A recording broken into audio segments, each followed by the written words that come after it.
So you have to be careful with your stress level. If it hits 100, you get a skill check. So characters that do stress damage are significantly harder than characters that do physical damage. Because you can heal physical damage with your characters, but there are so limited things you can do against mental damage, like stress damage.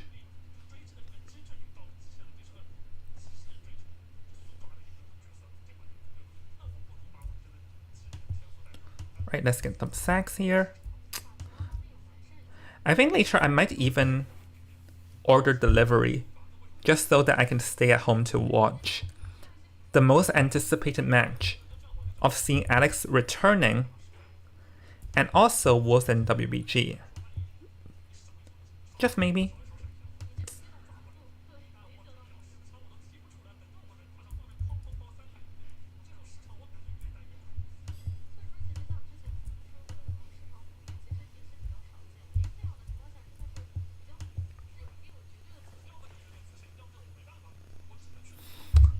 I'm trying to fight a boss, but I'm not sure if I picked the best team comp for it. Oh, thank God I dodged that.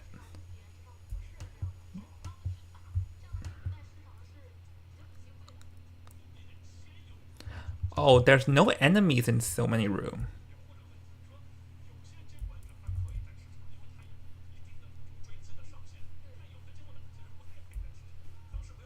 Me just launching myself into every trap.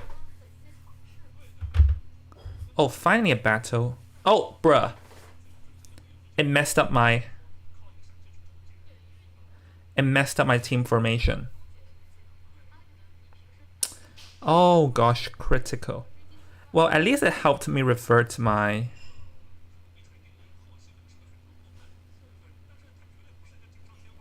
Wait, what should I do now?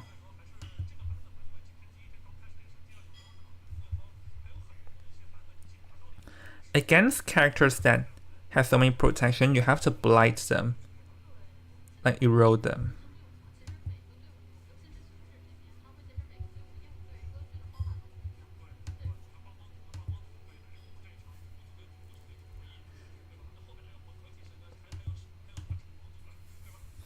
Well, I'm about to reset. All I need to do is for her to lunge. Oh no, he guarded that. Well, at least the snail doesn't have next turn. Oh, yeah, Huazi, that clutch escape was so good. Because if MRC lost the second round, then who knows what would have happened in the third round.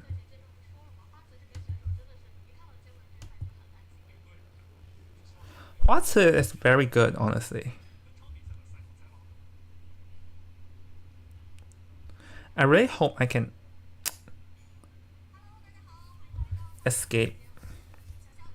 No, I need to heal my bounty hunter first.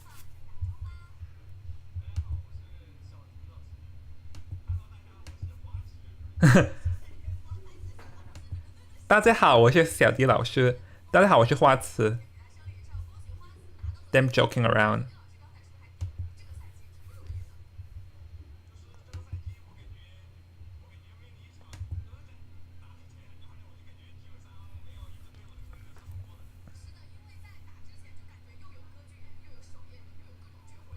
Oh, blood.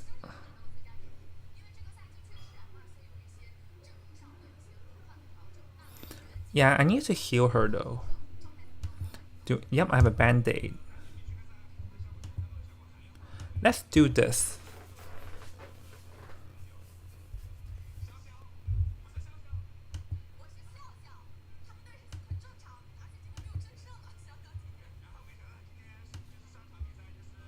Xiao Xiao being Xiao Xiao.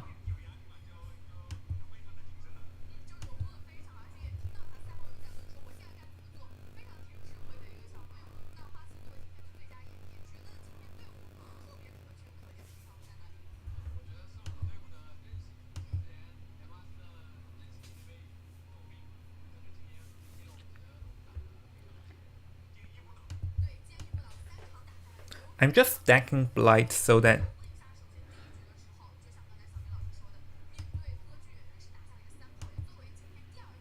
heals.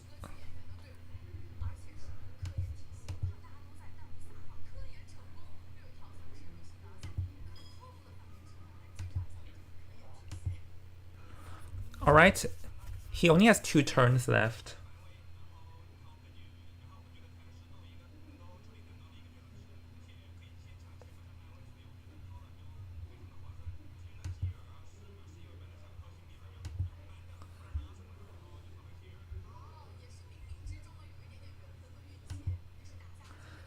Let's heal my characters up.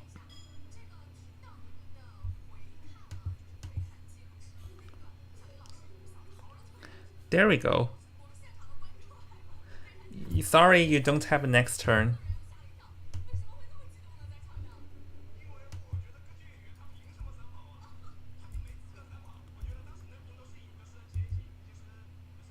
Xiao Di is talking that he was so surprised that Godfrey escaped.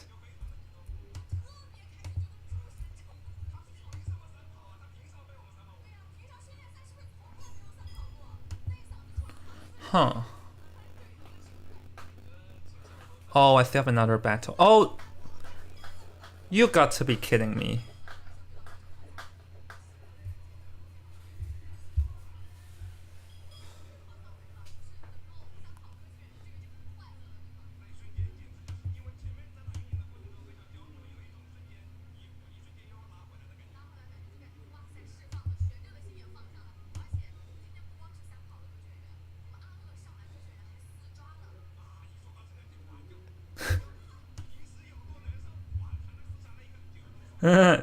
Xiao Di is just so excited right now.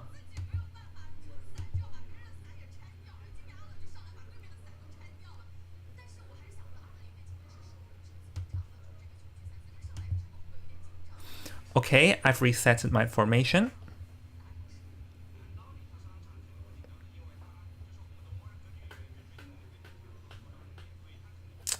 They're back to full health.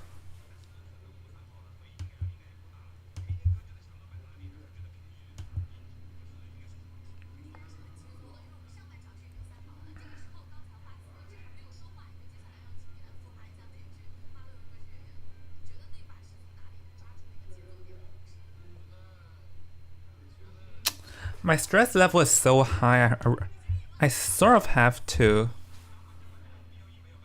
I have to heal...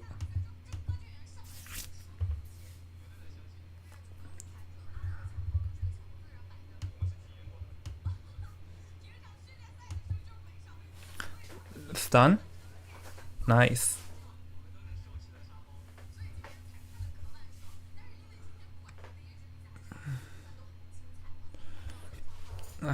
Buff.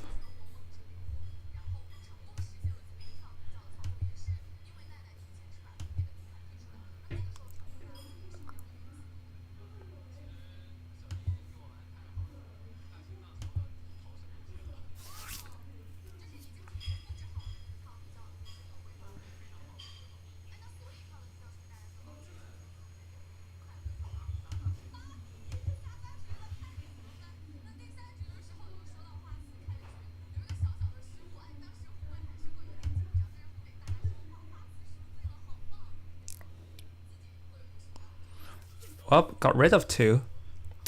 The stress... Oh no. The stress is so dangerous. I have to... Oh no, you're... Oh, skill check. Oh my gosh, this is so bad. This is so bad.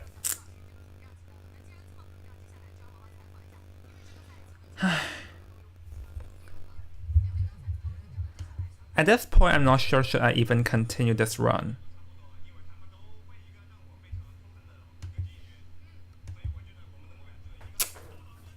Yeah, this RNG is BS that you have to deal with.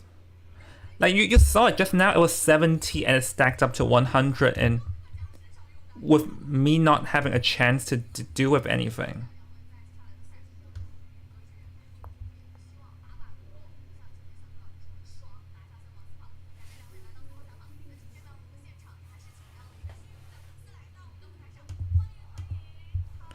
Ooh, there's audience coming onto the, getting the chance to meet with their players.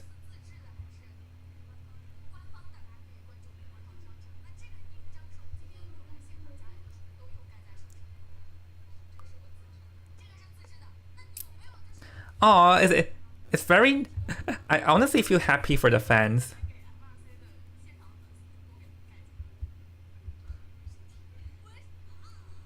Wait, what did he say?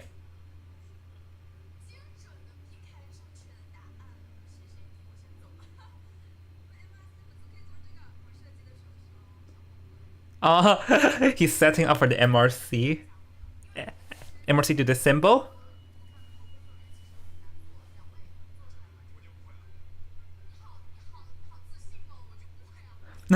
See, at least I don't know.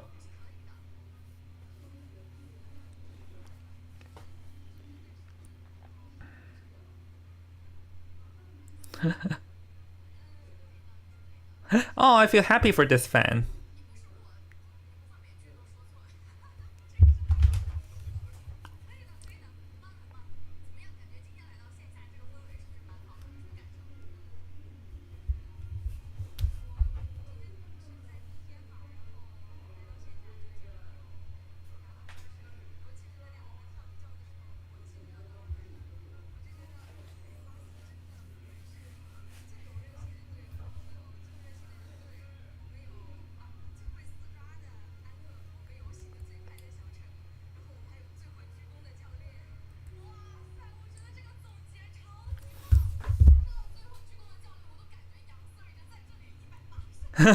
Oh, and here she's saying that he like to thank like the players and also the coach because there is a saying in that if you bow lower, then you'll win. So we have people bowing, like if you see the coaches bow so low, that's because if you bow lower, you're definitely gonna win.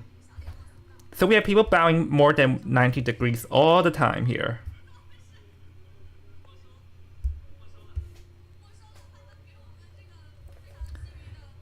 And gain a gift here.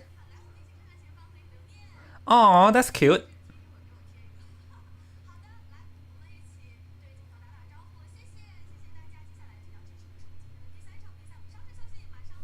All right, so the third game's coming up, so I'm gonna play.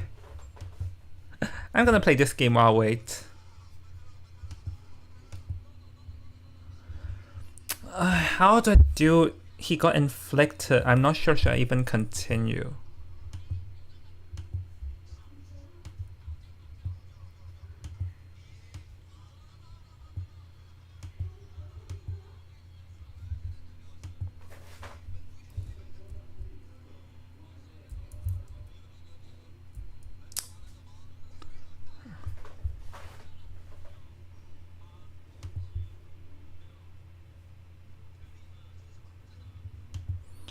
She's pretty low health. I have the stealth to protect her.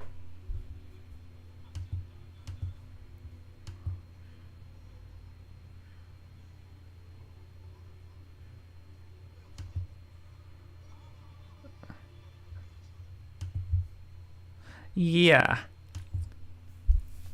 That's what happens when people get stressed. Is that they always do dumb stuff. Oh, is that they always do dumb stuff.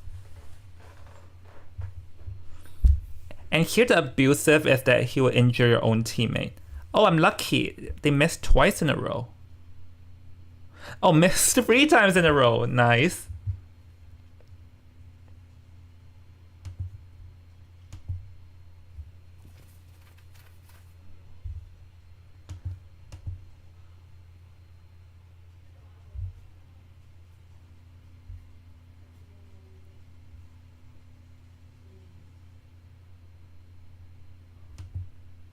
And yeah, like when it happens, he'll also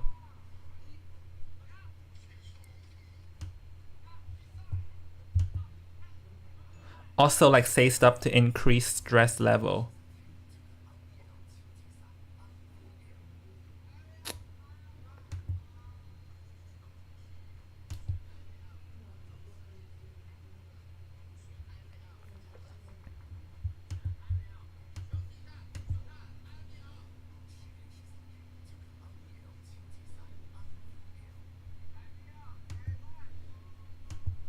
No, I'm just trying to heal everyone.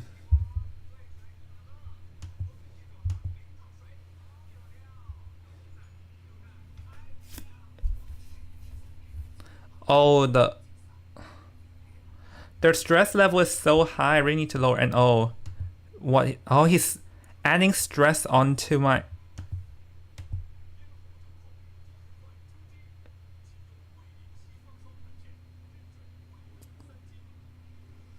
Nice, missed.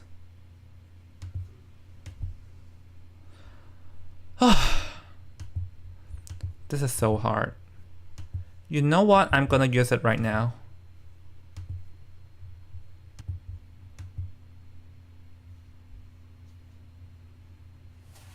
Oh, I can't?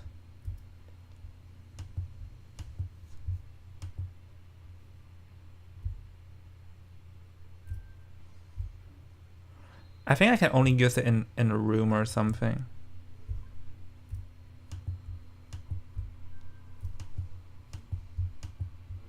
It won't. Ah, thank goodness I got back in. Let's use it.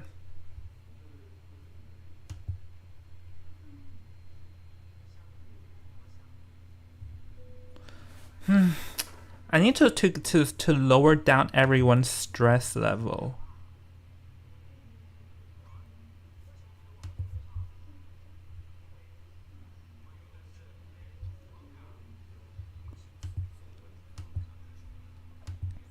Yeah, here I can lower their stress. Here.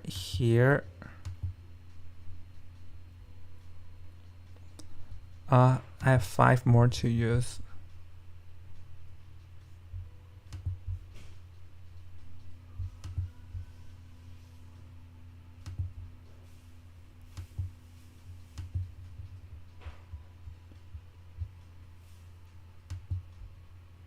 Oh, he refuses to.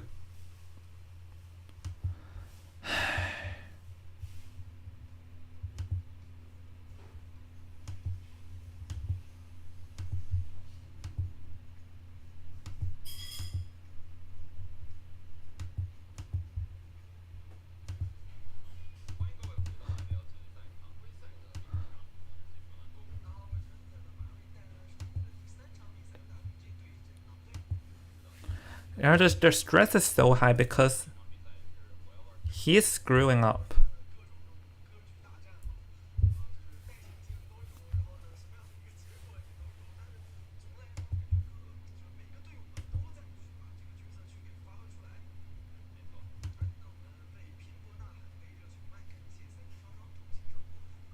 That's right, stun him.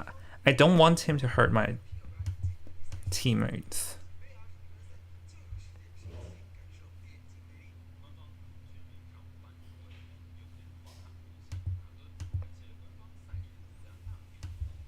Oh, that is WBP versus Wolves.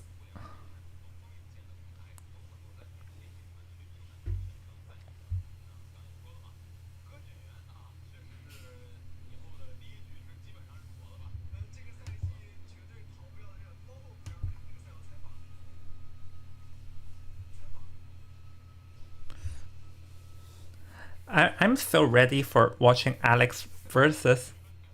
I'm so ready for watching Alex versus Alex versus Wolves again. This will be very interesting.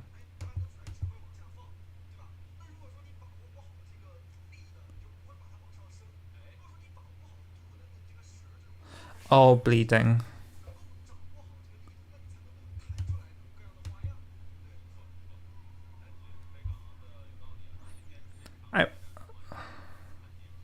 Joseph wanted to use a skill that makes him stronger, but since he's stressed out, he refuses to cooperate.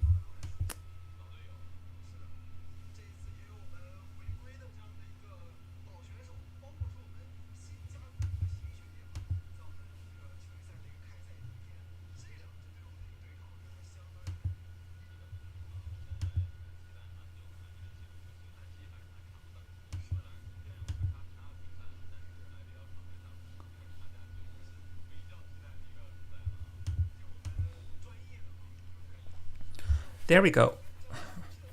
We cleared this.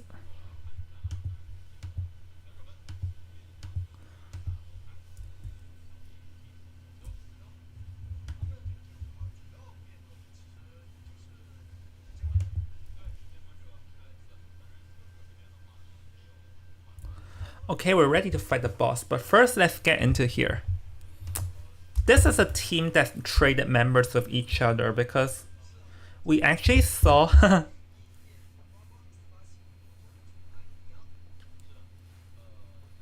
oh, 宠爱羚羊, yeah, because Yu is now playing as a survivor and they have 11, and 11 used to be played for Do 5.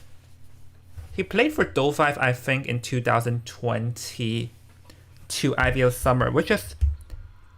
Oh wait, I missed what he said. I was talking.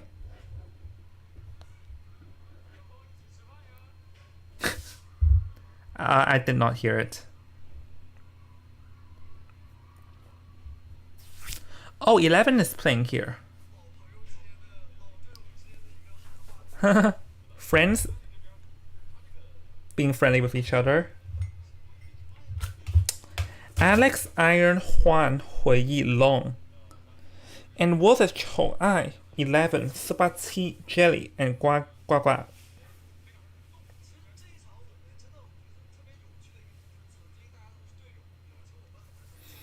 The thing is that so many WBG and Wolves, like, they traded with each other basically. Juan left Wolves for WBG. Ike left WBG for Wolves. And then Wolves former hunter Alex, who left, became WBG's hunter. Oh, 11. Here's 11. 11 used to be from Do 5, but he played, I think, 2 games under Do 5, and then he left, and then came back to Wolves now. 18.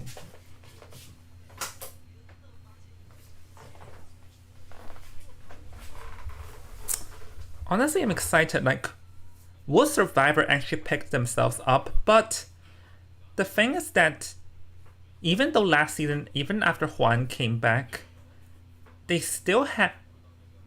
Their performance just isn't as strong as they were at their prime. At their prime, they were like... At their prime, they were near undefeatable. But now they are also more wary, like, subtle to mistakes and stuff. And because Juan left, they're missing their, like, top support. So I think they will have Jelly to play a support and 11 to play a stunner, because 11, from what I know in his time in Do 5, he can be stunner. And oh, Ailey, whose hunters is Hellenberg. Hellenberg's OP, guys, remember that. Hellenberg was the first hunter that got a 4K. That defeated Wolves in Koa 6. So guys, Hellenberg's OP, remember that.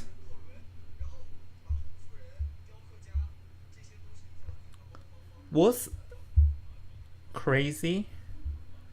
秋风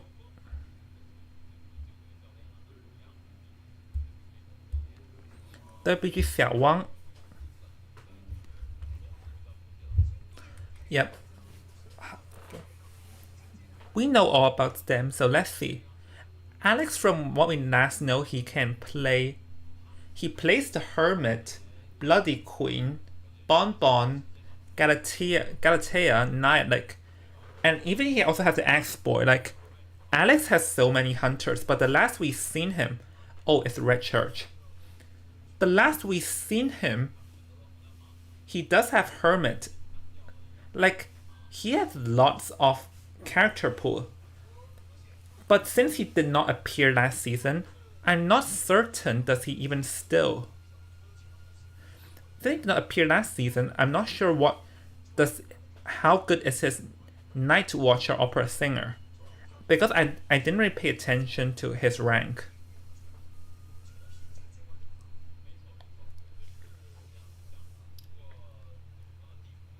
Oh my god, what on earth is this? This is a bit ahead of time.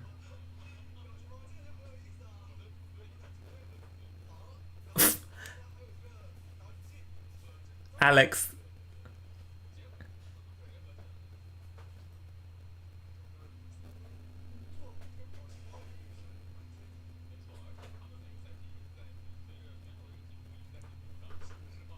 Honestly, these meme pictures just get better over time. It's getting better and better.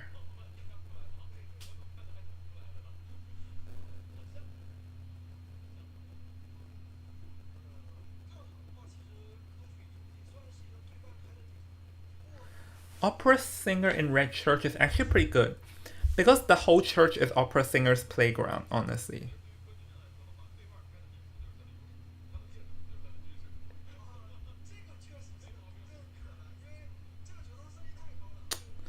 But the thing is, does Alex have it? I'm not too certain. Honestly, I'm just excited to see Alex back in action, and how good is WBG now?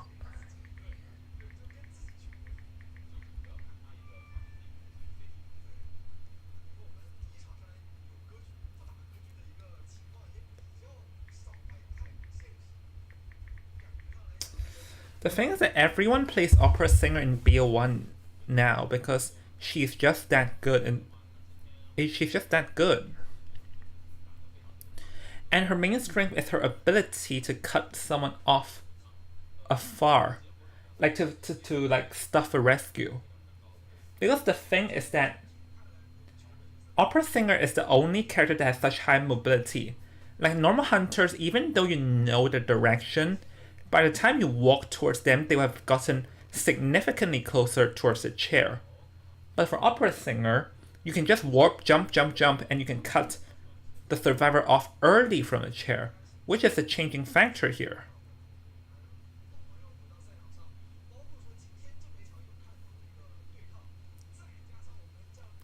I'm just excited to see Alex back in action, and also, how's new WBG coping? The thing is that the last we see from WBG serves is that even Aiko became more stable. The other survivors start making mistakes, but I do wonder how would the addition of Juan change that?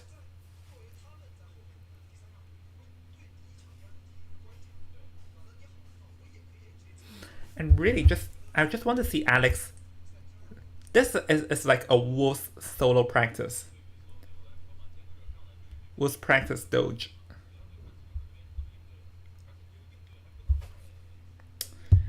I wonder.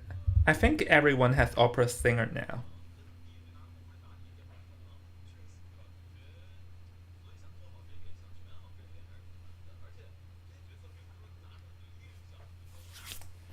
Dun dun dun dun dun dun dun dun dun dun.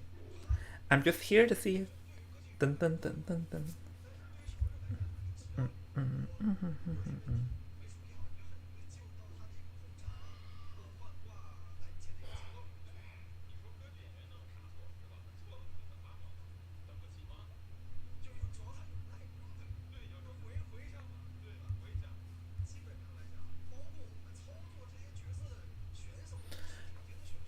Opera singer. The thing is that Dream Witch, it can be countered with valid like team comps in this meta. But opera singer, so far not quite. Though the MRC's strategy was pretty good. I'll give them that.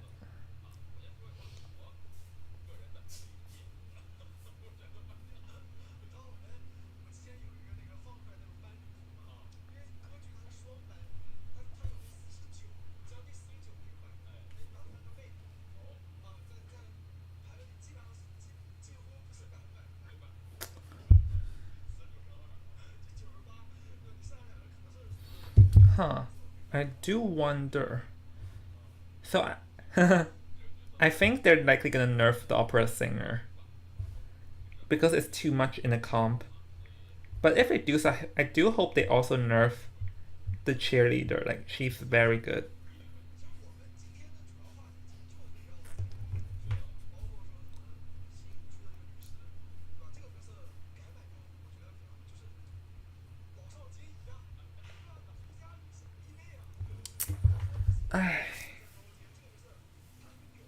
Oh, I'm getting tired from long streams.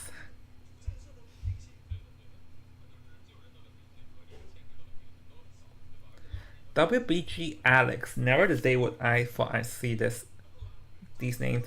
I think I won't play as I want to analyze this game, to be fair.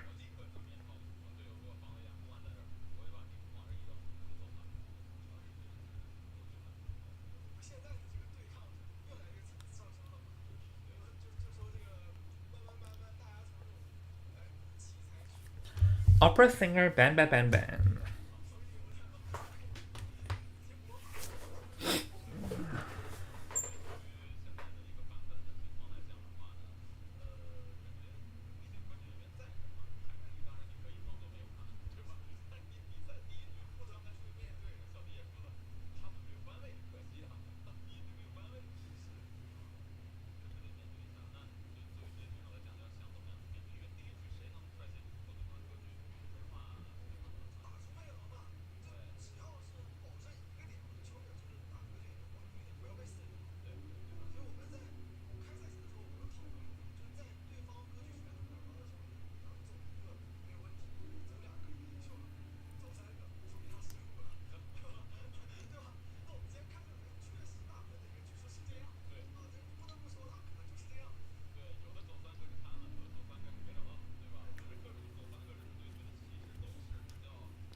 It's just taking kind of long. Maybe Wolves. Like 11, we only saw him play Batter and Psycho, but we know he's a forward player, honestly. Yeah. I'll just play this while I'm waiting, as this is taking kind of a bit long. Ha ha ha.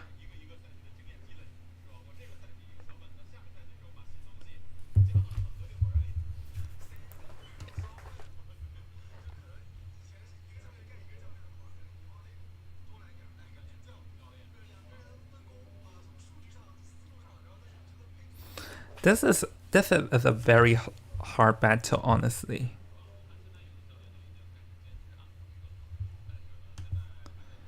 Mark the target so that I can do more damage later on. Here, let's see, my stun is 120, it's 45. Not worth it, I'll just heal.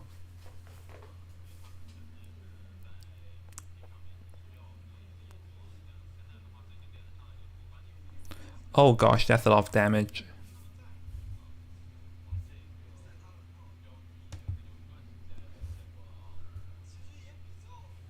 Devour. Oh nice, they all resisted. It seems like it's not starting in a short amount of time. Oh no, I hate stress stack.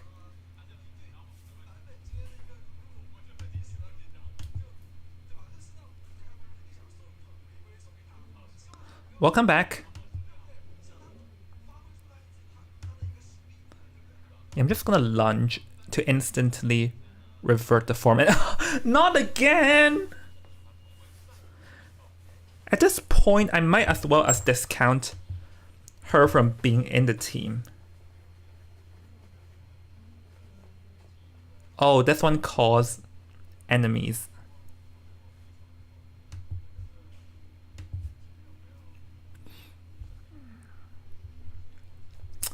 I cannot run now because if I run now, oh nice, that's a good crit. Then she will be dead.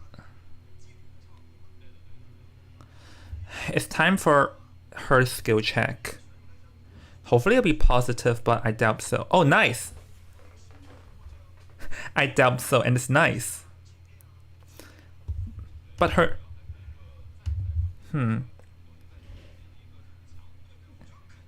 Yeah, I'll stun this guy.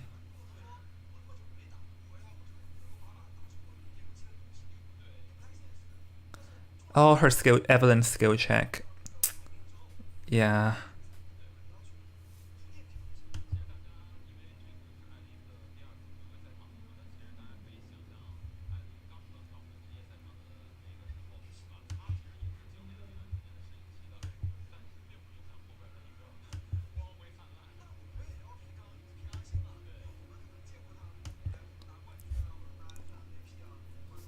Well, I marked Devour.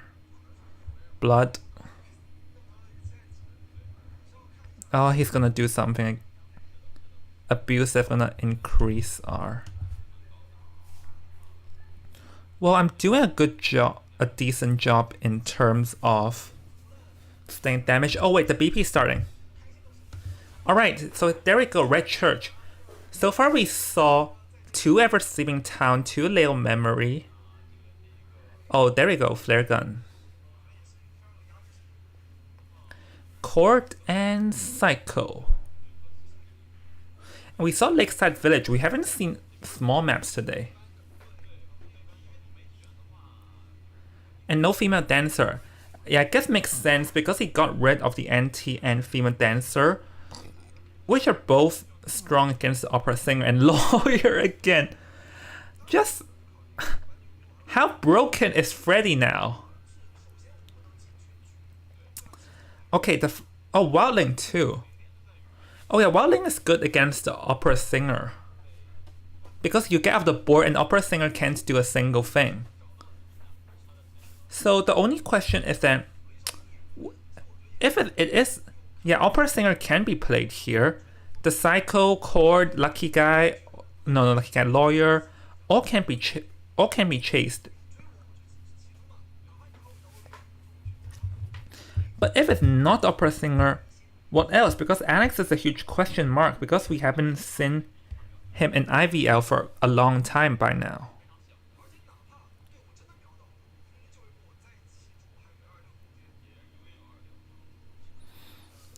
Yep, it's still the opera singer. I guess it's really everyone needs to play her.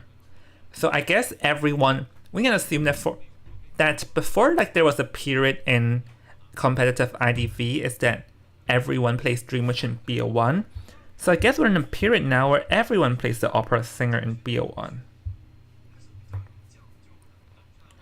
This will be some interesting notes to take for potential IVT. But yeah, against opera singer, you can only like early transitional kind. And the good thing about lawyer is that the lawyer can announce the hunter's movements, so he can direct where the hunter goes. And the lawyer being at the center, so this ensures the opera can't get close. I think opera will go after the court first, likely. Oh, Choufeng and Xiao Wang are shaking hands.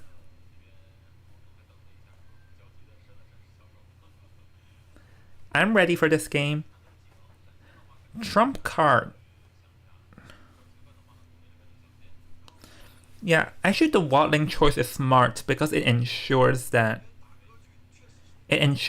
like the opera cannot chase him first. But we have 3 broken windows though. Yeah, because I think we all know that like broken windows are better against opera singer. But then this opens up. If someone all of a sudden wants to pull out a geisha, pull out a bloody queen, then they might gain advantage from it. Or even pull out Night Watch too.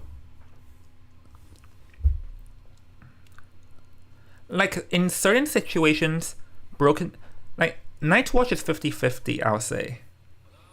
Up after the Psycho, which is going to be Sabati, is going to be a chase between the old teammates. But 487 will slam this palette because this is such a long palette area, which is not easy for opera singer to dance in between. And oh, a bit of a mind game situation here, trying to trick. And oh, 487 exiting and trying to go for the palette mind game here. And oh, is able to win the palette mind game, getting the first hit very fast. And 487 is going to go back, knowing that there are no more Phantom Shadows, because now Alex will be forced to break the palette, allowing 487 to just last a bit longer here. But there's not a lot of of pallets or windows for him to play, able to make that vault, and that is gonna make the difference, because with that being a very like the walls there being very long in distance, it'll be very hard for the opera singer to like mind game around. But it seems that Alex lost track of where 487 is, and the cycle is completely playing mind games with Alex. It's just dragging onto last, and this is looking to be a near free cipher kite at this point, because the first wave of cipher is already around 80%, but he still only got one hit.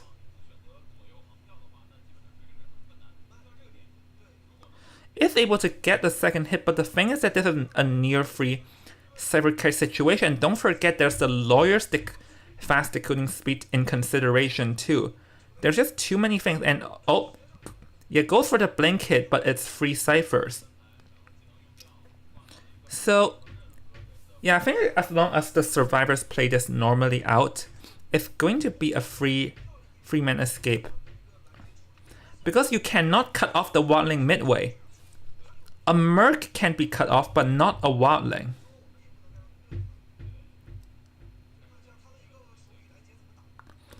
Yeah, like the wildling is right now. And after the wildling like pulls off the rescue, the wildling can instantly complete his cipher. The cipher's enough, so you have to get a terror shock, but no, you're dreaming if you're hoping for a terror shock. So all of 487 is just completely playing mind. They even achieved that vault. For a split second, I thought he would have successfully vaulted through that pallet there. 487's kiting is just on fire this game. But the thing though is that the wildling will still have to go back to complete his 91% of cipher, and the coordinator whose cipher is only one half must come, so actually it's still possible for Alex to get a tie right now.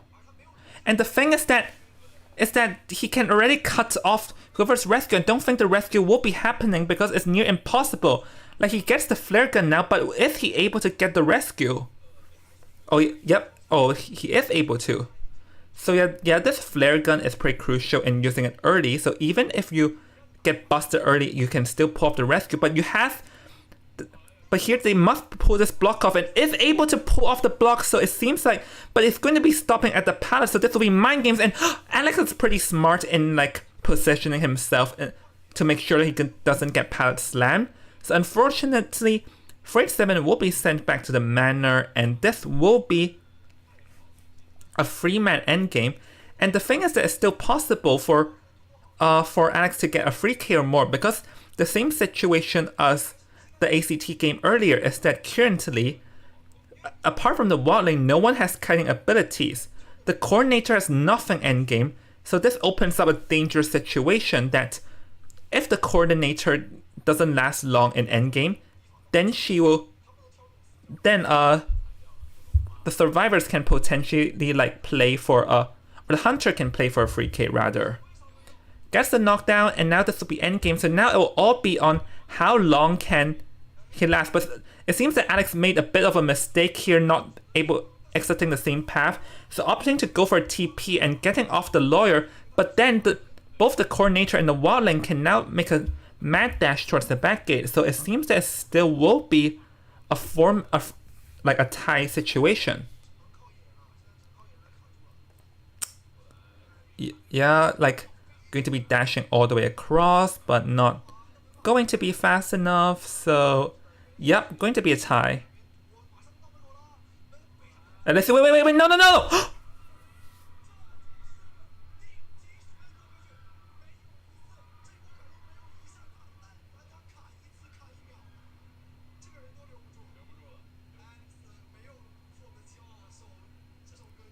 What? Damn! What a return, Alex!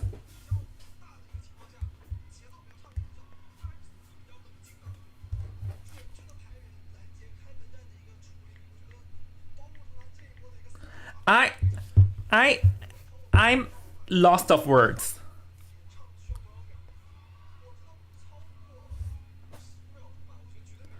I am lost of words. Let's rewatch that, honestly. What a return, Alex.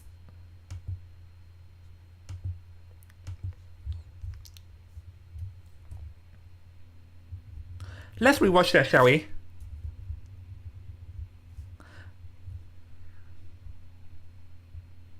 Basically, here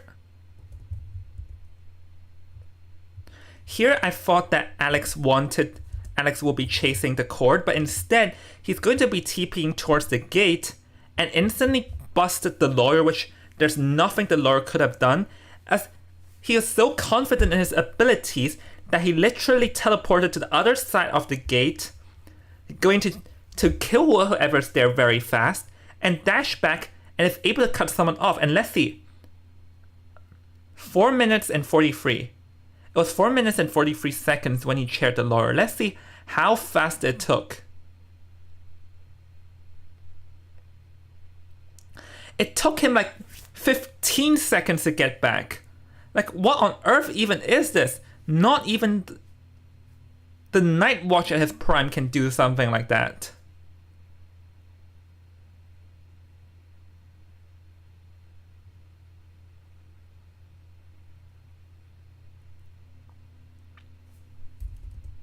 Maybe I think I don't even see any misplays here.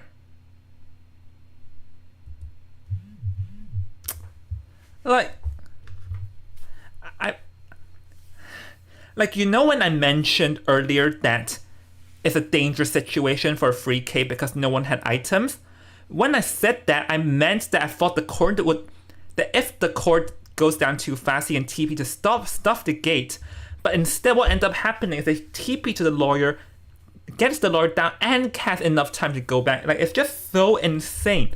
Because he literally did all that in under 30 seconds. Like, let that sink in your mind. Oh no, it was 40. He did that all under 40 seconds. Teleport to the other gate, get someone down, chair them, dash back to the other gate, get them down in under 40 seconds. Like, I just have a loss of my words. I guess this really just shows how strong is opera singer's mobility. Opera singer's high mobility is just so insane. Just damn. I have no words other than damn.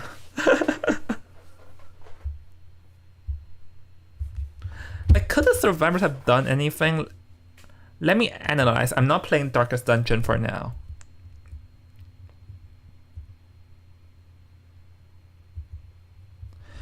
I mean, the wildling has to come at this point.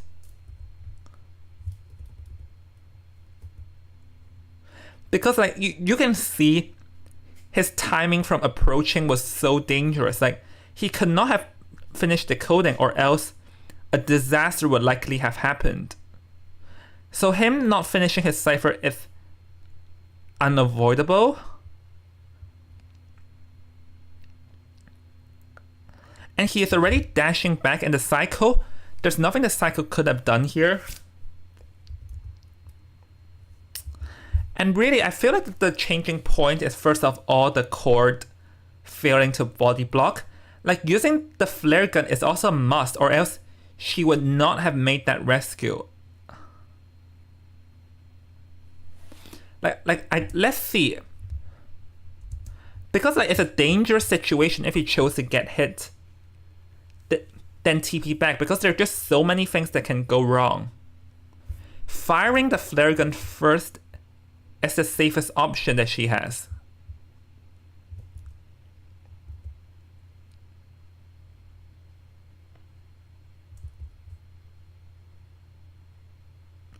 It's really just this body block that changed everything. And really, opera singer's high mobility.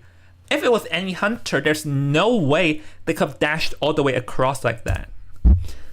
So when I thought the opera singer being strong, I thought it was because of her chase is fast, but not even that. It's the ability to cut someone off 65 kilometers away from the chair.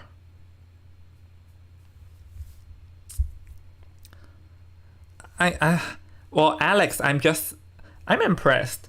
What a return!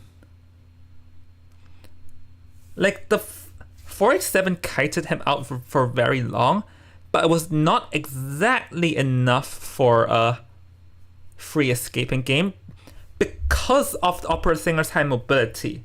If it was any other hunters, like let's say the Night Watch, it would have been a free escape. But the Opera Singer having the potential to cut someone off very far from the chair is really just everything that matters here.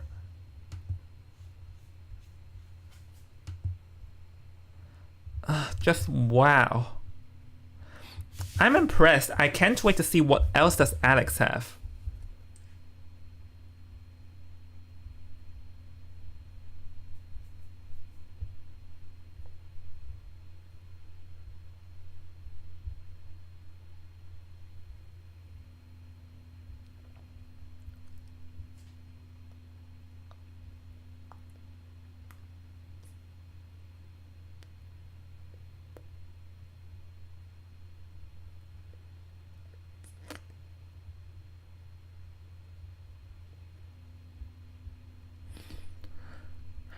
Alex, ID.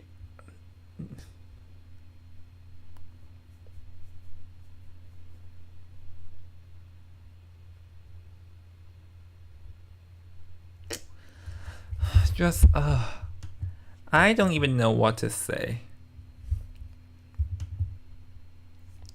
Oh, this is the wrong stream. Wait, let me check.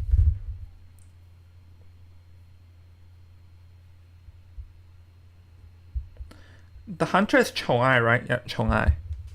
Does Chong-ai have Opera Singer? I'm curious. Chong-ai's biggest issue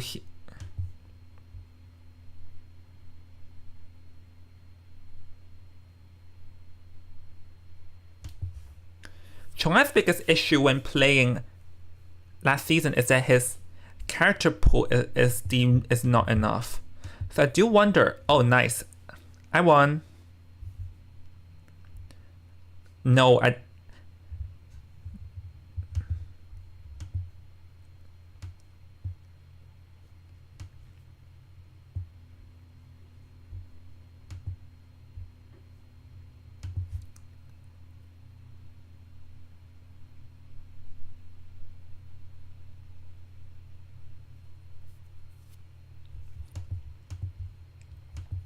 Nice.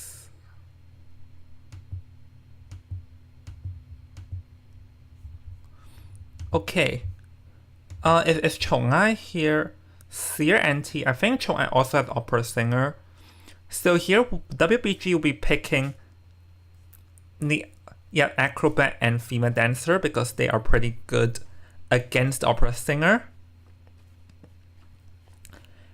And really, this map is smart in general because Chong-ai can even use his Joker, his Smiley. He has no Smiley to play here, so either Night Watch, Bonbon. Breaking Wheel is also not good here. So really, WBG's map selection is just very on point in this game. Like this Red Church really shuts down lots of options from Chong-ai's side. A Court gets gone. Yeah, Court's pretty good in this meta.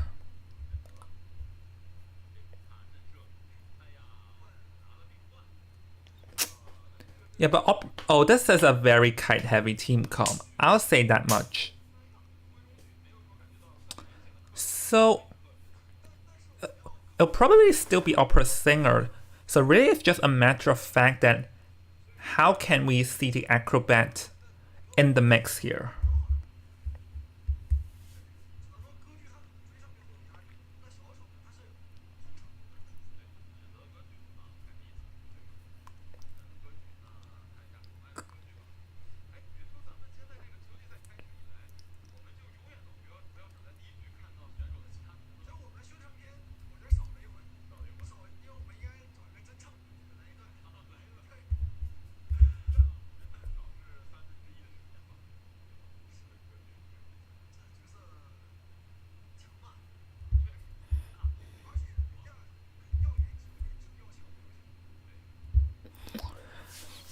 Opera singer, I think patient. Patient doesn't work, but in Red Church there are certain spots that are good against the opera singer.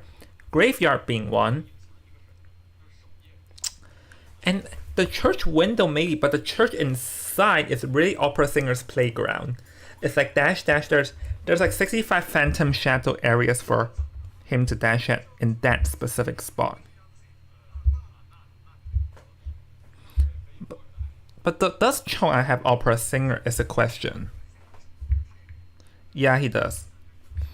Really, I'll just say assume that everyone onwards has opera singer.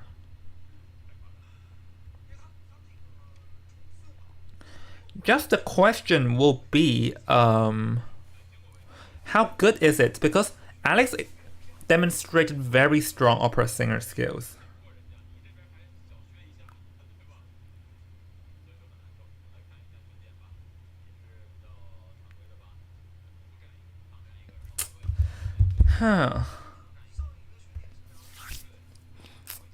Patient, the center acrobat. Because ideally, I say the best target is the patient, so... But he spawns next to acrobat.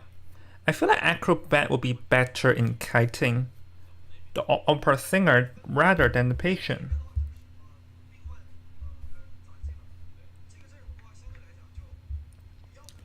A more kite-heavy team comp and the female dancer. And we have to see can the female dancer set up the boxes.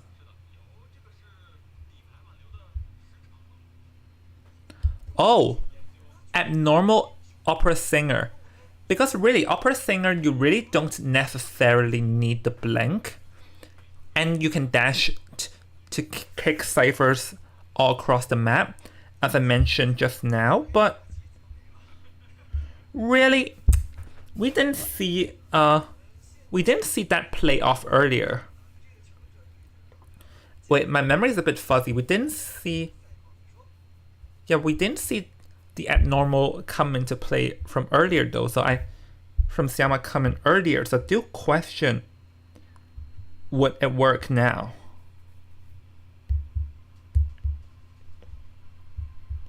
Well, I guess we'll have to find out. Acrobat already transitioned out early. So Chong here has to think who's his target, but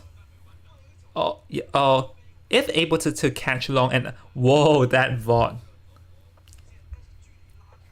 In this area, you can't exactly kite the opera singer for long. You have to use the bombs. And watch out for this bomb. That was a very good palette mine game. If that slammed, that would have been a different story. Or like, no, if that hit, it would have been a different story. Because the long currency is like 3 seconds and he still has all of his bombs left.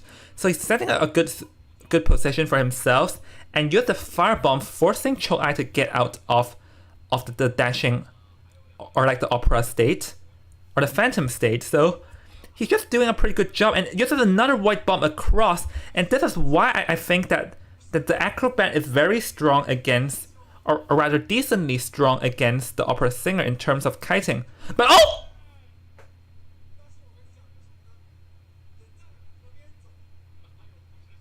What? What? I was applauding you. What are you doing? Long! What? He wanted that palette, but I did not expect that terror shot. I was like, oh, he's gonna get a hit. And then the patient didn't react in time. So all of a sudden, a very good start turns into a complete disaster. And he even kicks the cipher away, so that's near one cipher gone. Like that terror shock just completely collapsed the entire game. Like what on earth even was that, man? Oh, mercenary pulls off the rescue. And yeah, let's see if we try and get a double down, which yeah, no, that's a risky move. But currently, this is a complete disaster because due to the abnormal, Kearney is not even free ciphers. And even he cut towards the female dancers' music boxes. But the thing is that now I can even get rid of the boxes too. So there's like a lot of misplays ongoing from WBG Survivor's end. From that abnormal to the patient giving out a free hit to the boxes being removed.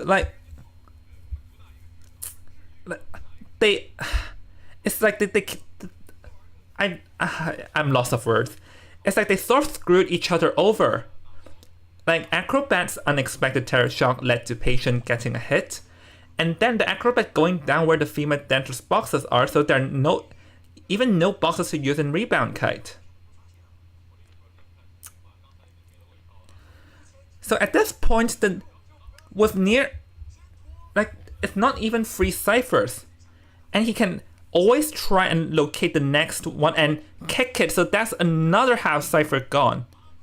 And so now he can just play this slow to try and expend everyone's resources, and even gets hit off the mercenary, and the mercenary, as we have already learned today, is not unchaseable from the opera singer too, because now you can jump back and get another hit, and even the mercenary with 2 elbow pads is not able to last long.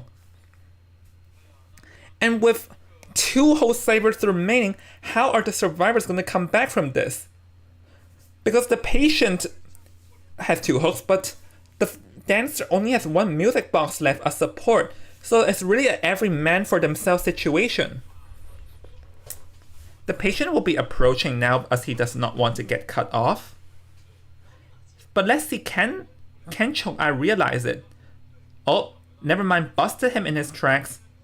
And oh, that was a pretty good hook evading damage.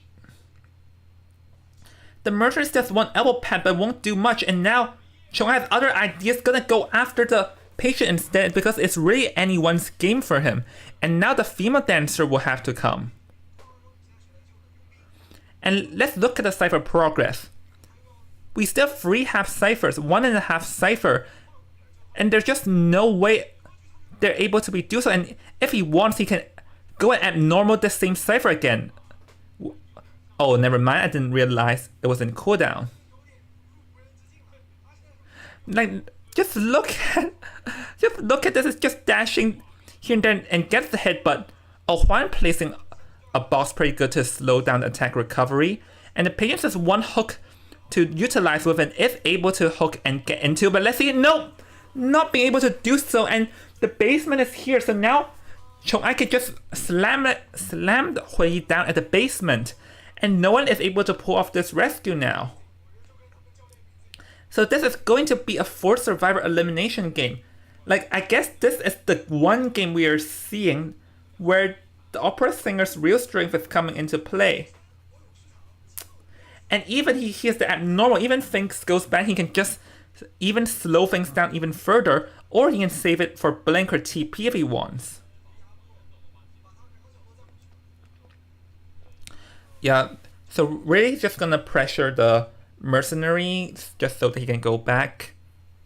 And the female dancer is searching for a box, but does Chong-ai realize it? I think he does, as he can hear the sound, and oh, the female dancer, I didn't exactly see what did he get. What did they get though? Oh, down goes the dancer, so 4 survivor elimination. Really, let's just rewatch that. I don't think anyone I did not expect that terror shock at all. Not at all. I was if I wasn't streaming, I feel I would have sworn. I would have yelled what the F loudly if I wasn't streaming.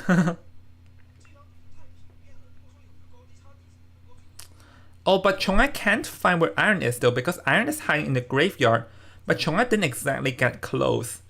So the mercenary is fully healed, which I feel like it would have been better if he used and not used, just sort of to get rid of his crowds when needed. Because TE's Ihua did that trick before. Those of you know who watched last season know what I'm talking about. And let's see, what we get? Oh, a Magician's Wand. Oh no, Tinnitus is here, so Chong-Ai spots Iron. There's nowhere for him to go at this point, so the female dancer has to use the self-heal. But you cannot kite for long here because all these palette areas are easily avoidable, so he can easily get a hit. And he just would not last long because these palette areas are way too tiny. I'll catch the female dancer and is able to get a hit during the watch stage, Chong-Ai. And he can also jump back because it was very fast, like, oh my.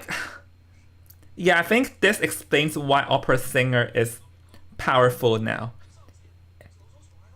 Like, if there's any doubts on the opera singer's skills, this game proves otherwise.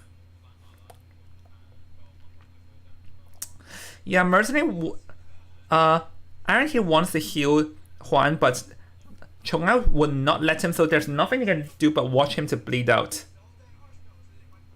Yep, so with that, for Survivor elimination, just, I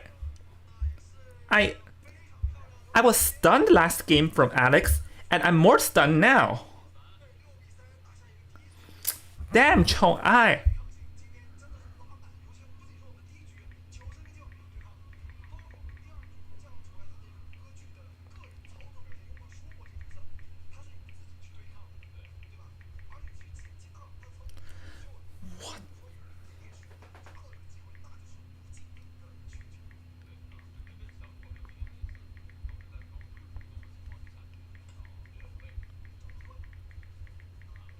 I screamed out loud at that terror shock.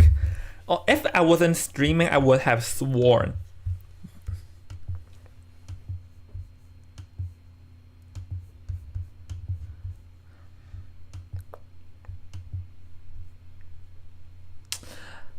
Let's watch that. Let's rewatch that. Let's rewatch that. I have to.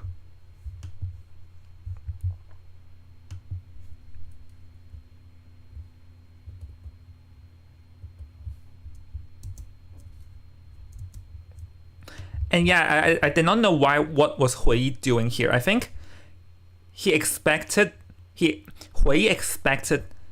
Long to get hit and run out, so he wanted to stay here. But then he got caught red-handed when the terror shock happened. Like, would anyone have expected you to get terror shock from this distance?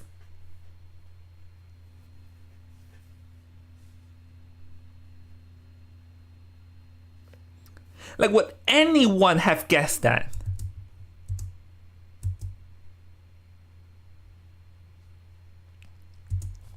He was setting up so good. After he gets hit, he can dash all the way towards the graveyard, but that terror shock just blew WBG's cards out the window. Like, oh my gosh, an opera singer. I knew she was strong, but did not expect her to be that strong. Just like, what on freaking earth was that?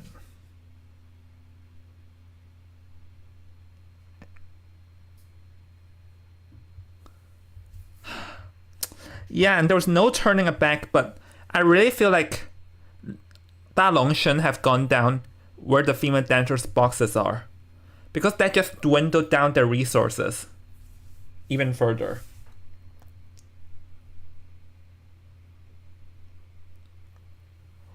But really, the terror shock just blew the whole game apart.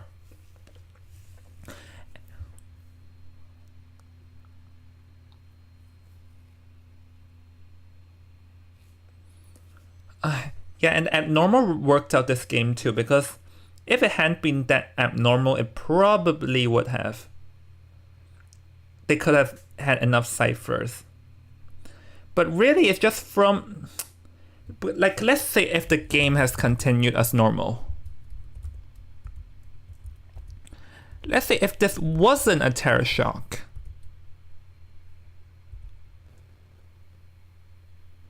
then he will have to continue to chase Long. Then this cipher would have been enough, and Long could potentially kite up for much longer at the graveyard. Then the whole game would have been different, but Opera Singer's dash just... I'm out of words.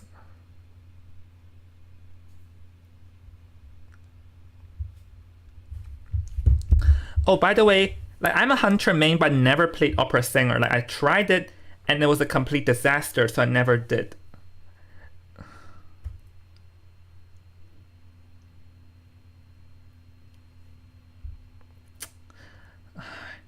Damn, Alex came back and had an amazing performance in his debut, only for that to happen.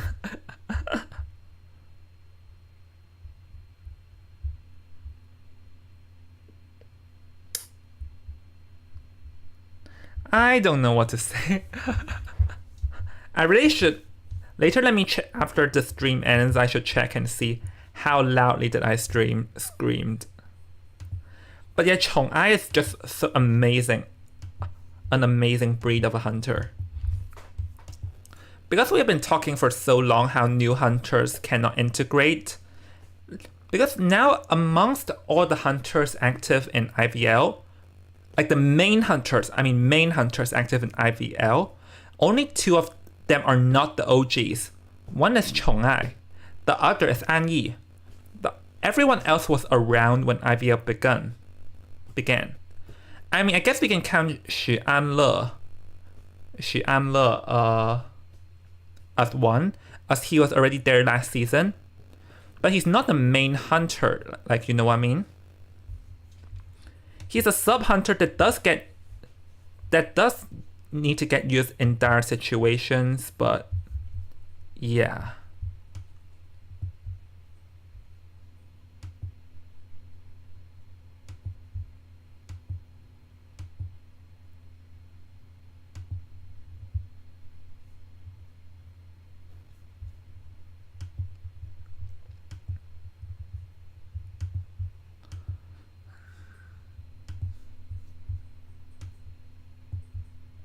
Oh, I need to open up more spots here.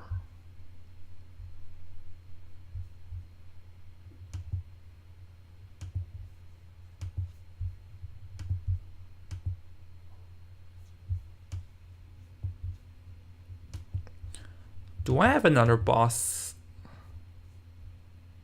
No, I don't.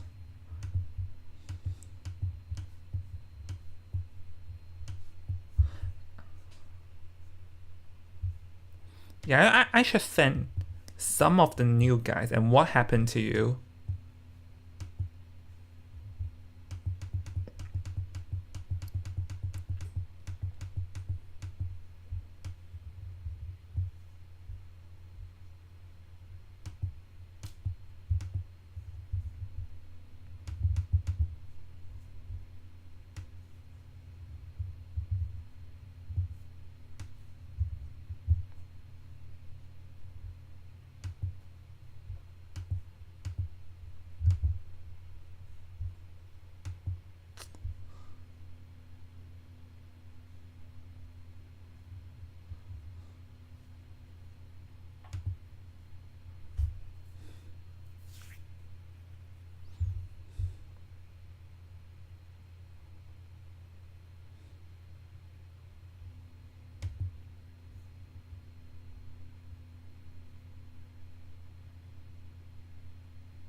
I never know what trinkets to use.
So, well, that's the opera singer round out of the way. Now we have to think of what next. Because Chong-Ai's opera singer, you have to reset back Bennett, but that means he still has Smiley Face, Breaking Wheel, Night Watch.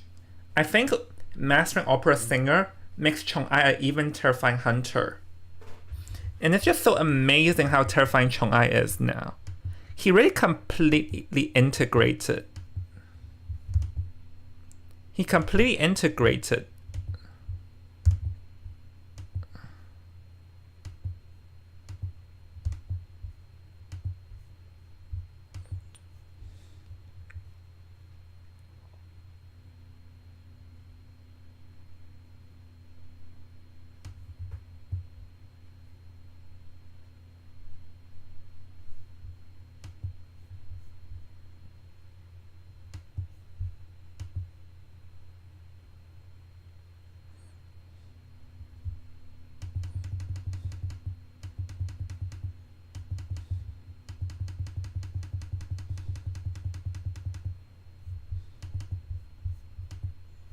WBG.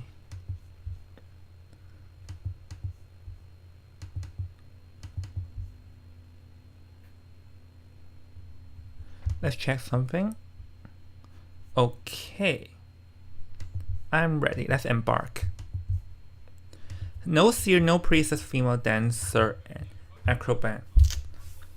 The thing is that now that Wolf chose this, Chong-Ai can literally pick whatever he wants. Smiley... No, I don't think it'll be Smiley Face. I think Breaking Wheel. Like, Smiley Face is not that good in Ever Sleeping Town compared to Chinatown. But you have to be aware that he has Breaking Wheel too. And Night Watch and Bon Bon. And Ento Patient. Yeah, no, that makes sense. Chong-Ai's weakness is that he does not have Bloody Queen and Geisha.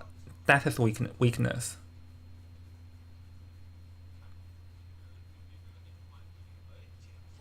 Oh, get rid of the forward.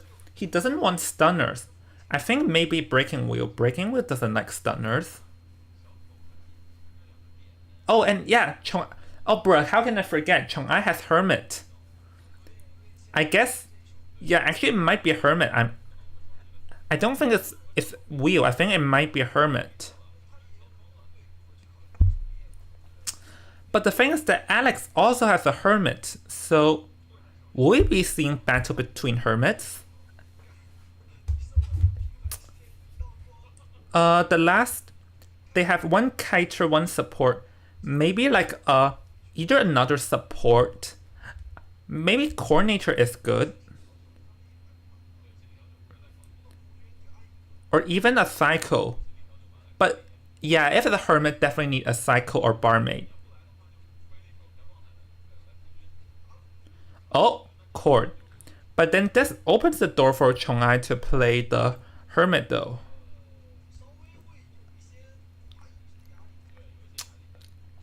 But is Chong-Ai going to play hermit now?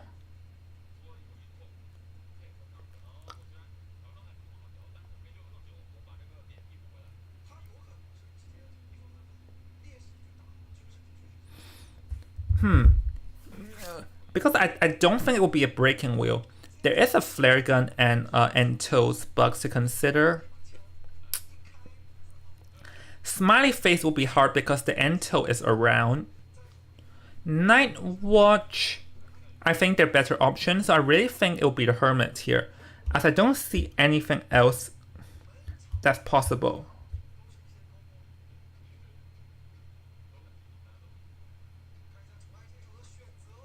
Will be the Hermit or, hey, surprise me with a Ripper, Chong-Ai. Nah, I'm kidding.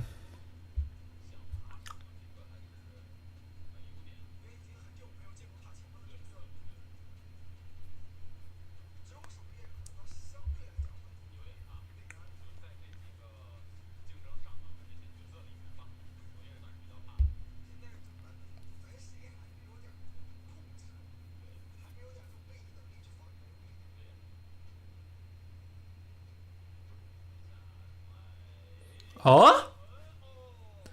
Oh, Chong has other ideas. I thought it would be a hermit for certain.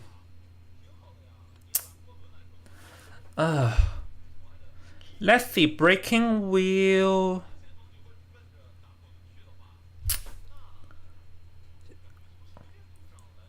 I say chase the cord.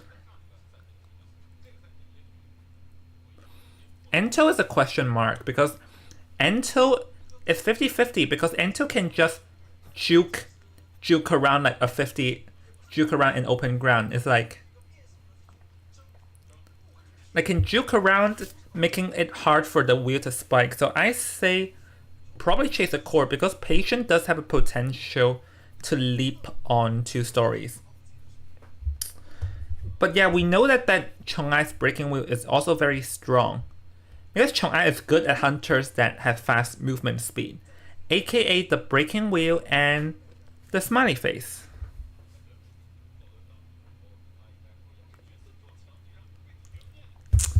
So let's see how would this play out because I was expecting a hermit to appear.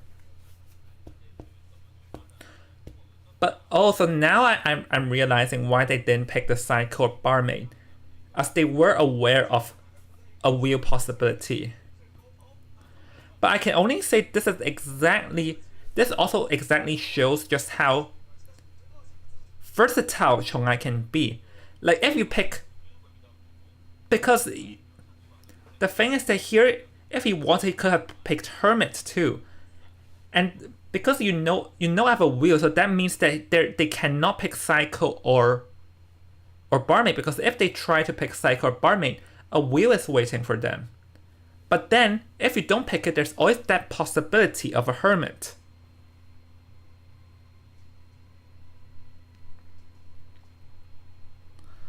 Okay. Well, that's the end of Opera Singer IDV today. Now let's go into commentating some normal games.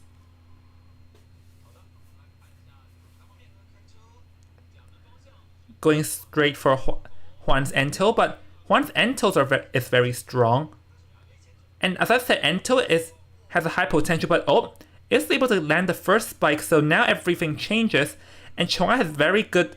slams the pallet the wrong way, Yep. Never mind, it worked out for him. I was like... It seems that he would have gotten hit, but there was a bit of a distance, because I don't think Chong-Ai even expected the wrong pallet slam, and I thought that would hit. Yeah, the thing is that the Ento's bugs make it very hard for wheel to land spike. And because currently the wheel doesn't have acceleration, so this makes it even harder, as Juan is just sliding all over. It's like slide to the left, slide to the right. Like Juan is just dominating, and but that was a very good trap. Flywheels the trap and vaults over. That was a very good movement from Juan, and this completely ruins Chong-Ai's plan, as currently he cannot do a single thing against Juan. And is able to get the second spike, but in what cost? Because now it's like a pretty late into the game. Like, it's already 2 ciphers are gone, and the Merc is here to body block, and or just sort of get rid of traps and stuff. Like, it's an interesting move here. And Merc is trying to eat another trap. And goes for the hit, but the bugs block it. Like, first of all, the wheels slide through the Merc. But then Juan uses the bugs to block and uses excitement now and tries to get the hit and finally gets the hit down. But that also means that the cordless flare gun is something that you should pay a mind to. Juan's kiting was so good. And the thing is that even though it's 2.5 ciphers, the 4th and 5th ciphers are also beginning now. So this isn't just a 2.5 cipher kite. It's like a 3 cipher kite we can consider. Because during this time, the patient and the court already finished decoding, and they even managed to run over their next cipher and start decoding. So now Juan... So, yeah... the rebound kite here will be hard due to the fact that the wheel already has full presence, so it'll be hard, and goes for the snap. Down it goes, and The tram. Smart usage of the tram. But the thing though is that the coordinator is going to be approaching, and the excitement is still in cooldown. So this means that the court can just go for the rescue and instant flare gun, because they know that Chong will have to wait, and yep, goes for the flare gun instantly, not giving you any chances. So now really it's just all about keeping Huan alive. Like the last cyber is 33%, but even if even if Chong manages to snap, can still force heal. So let's say, and even the snap CD is not good, so it will highly likely be a 4-man endgame. So here, Chong probably will have to consider it to chair the court to force them into sending someone. Really, there's just no valid options because Huan's first kite was just so good. Like in paper, we only saw two ciphers and 166%, but it was way more than that, because the thing is that during this time, both the court and the patient already ran to the 4th and 5th cipher, so the ciphers are far beyond 2.5. Oh. Yeah, here there's not much you can do. Switch to wheel form Del Palm. Hits Del Palm. It's really just a 3-man escape and maybe potentially a 4-man, because wheel does have a 4-man escape risk. Gets the hit, goes the pop, and he does have the one saving grace is that he has the tension. And the dungeon is nearby, so Chong will have to watch out here, because if he allows the court to stagger too long, he might escape through the dungeon. He's gonna go for it. Is he able to get it out? But no, they're not yet out. So now let's see if all but Mind Games is able to knock him away and goes for the excitement just to flex. And it is a 3-man escape. But that is still an amazing showcasing from WBG Survivor and an amazing kite from Huan.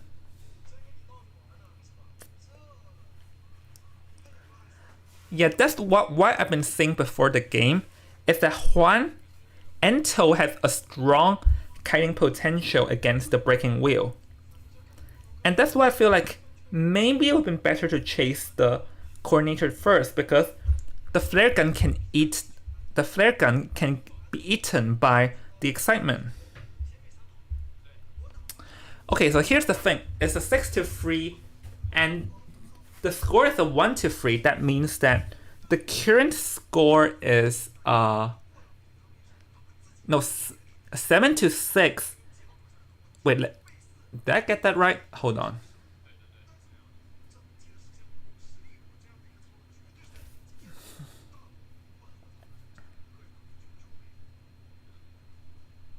No, yeah, Wolves won the first round by 6-3, and this round it was a 1-3. So it's a 7-6 in favor of. It was 7-6 in favor of Wolves Kearney. So anything can happen. First of all, Alex ideally wants to get a tie or more, but a tie and a free escape can make a difference. Because if it is a tie, then that means that Wolves will still win in terms of points. But if it's a free K or more, then WBG will be ahead. But regardless, unless Wolves can oh wait, hold on. Yeah, hold on, let me get something. My brain is offline from streaming too long, Lamau. Yeah, unless Wolves can get a 4-man escape to end the game, otherwise there will be a BO3, and a 4-man escape will be hard. If it's a tie, then Wolves still have the 6-3 advantage and a round advantage. If it's like a tie, if it's a free escape for Wolves, then Wolves still have a 1-round advantage. If WBG tied, then while it be a 1-1 in rounds, Wolves still have the point advantage. But if it's a 3-4K, then WBG will have the point advantage. So this next game is going to be the most crucial one we've ever seen.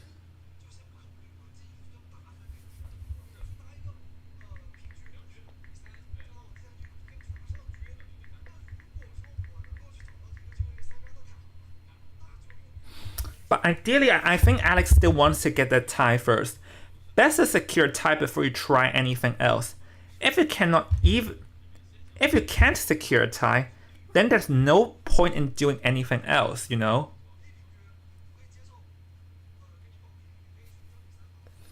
Screw it, I'm going to delivery. Because at this point, I don't have time to go out.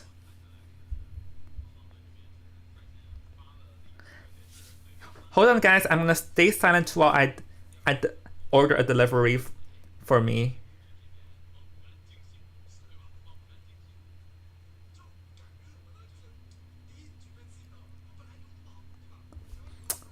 Yeah, because here, like, WBG was kiting so good, but the unexpected terror shock changed everything.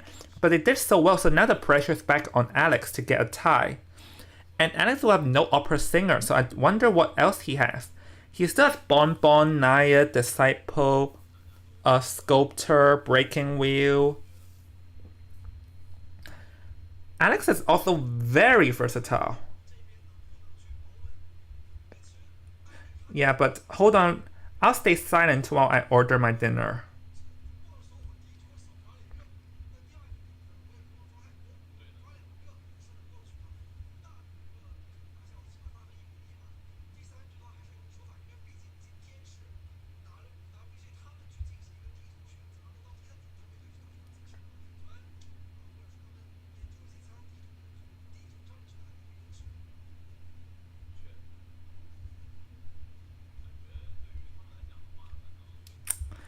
What should I eat? Imagine if I turn on my camera and make this like Imagine if I turn on my camera and make this like a eating stream tomorrow.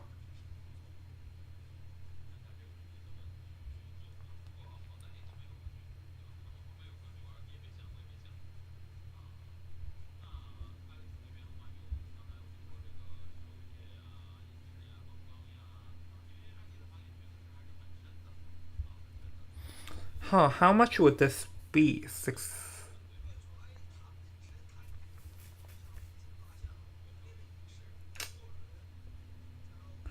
I have a small order fee because screw it, I should add something.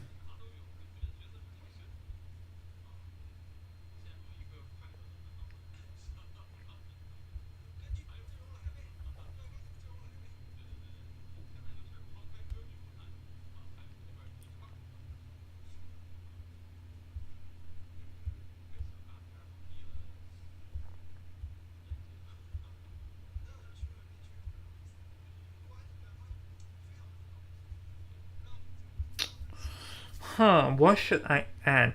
Like, I'm trying to.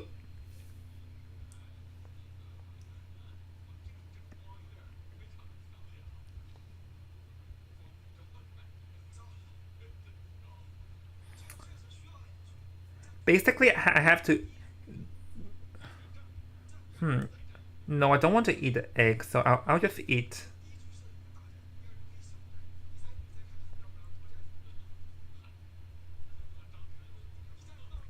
Yeah.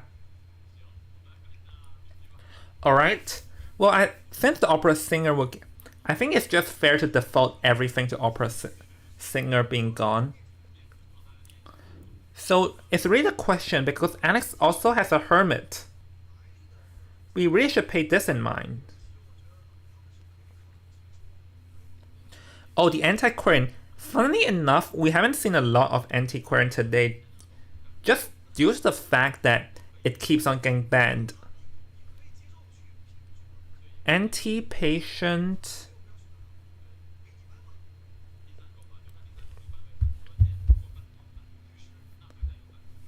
I say, oh, lawyer.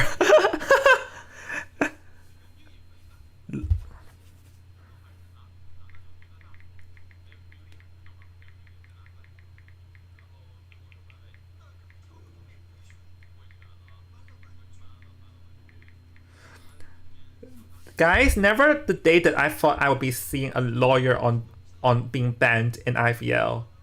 Did you guys expect that? No, I don't. And I don't think I ever will.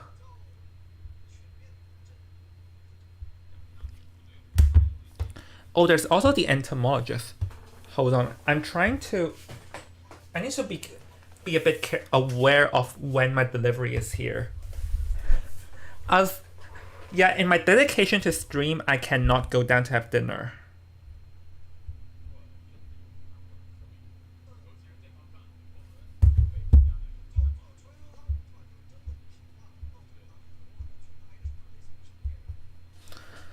Huh, let's see, does Night Watch work? Night Watch may struggle. Oh, Alex has Geisha, but Geisha doesn't work. Like, this is a very tough team comp that I don't see much weakness to it. Even Wax Artist doesn't work because there's a patient. It's like if they have transitional kiters and tight kiters all in one team. So there's no one particularly good choice. Maybe the Naiad because she's the go-to tie hunter. I think Naiad is the biggest possibility here.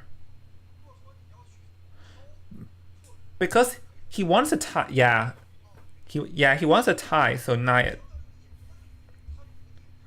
Go-to for hunter, tying hunter.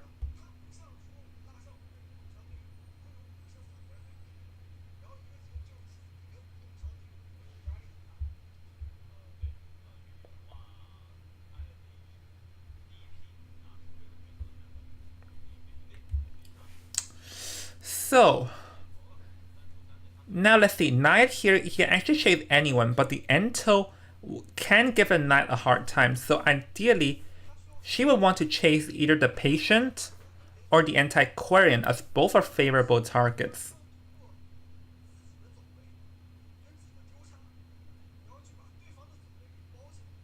Zoom. And oh, yeah, double tide, because it seems that double tide are back in the meta now, just because people like to chase rescuers first, as opera singer can chase rescuers.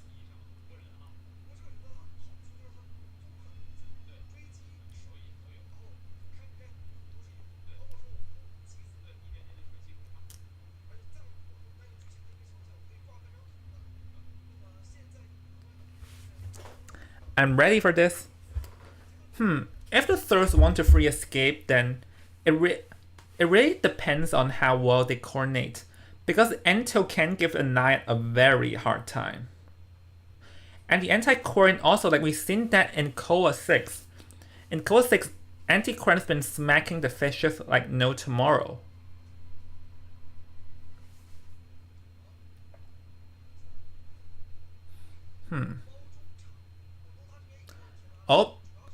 Oh, it's 11's entomologist. I just realized it. Oh, so chasing 11 first. Well, 11, you're new here. Let's see how well are your skills.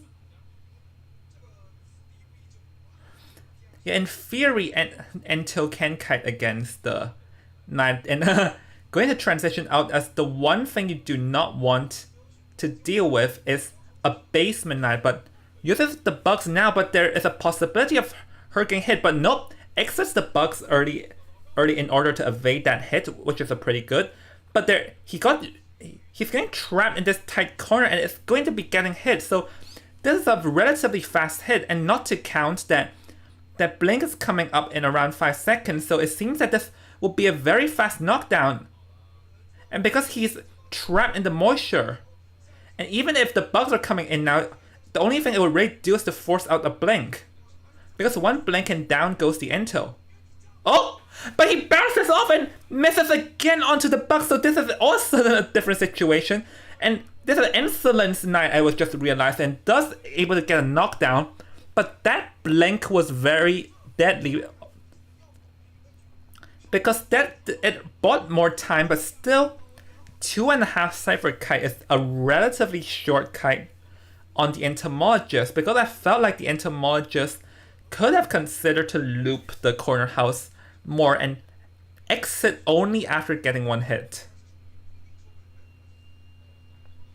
Because she's like, the Ento sort of exited the corner house a bit too early, and this led into a very rocky kite. And actually a no damage rescue is even better for the serves right now, because it's not expected the Ento to make a rebound kite. And And then this also keeps the Merc at full health for later on.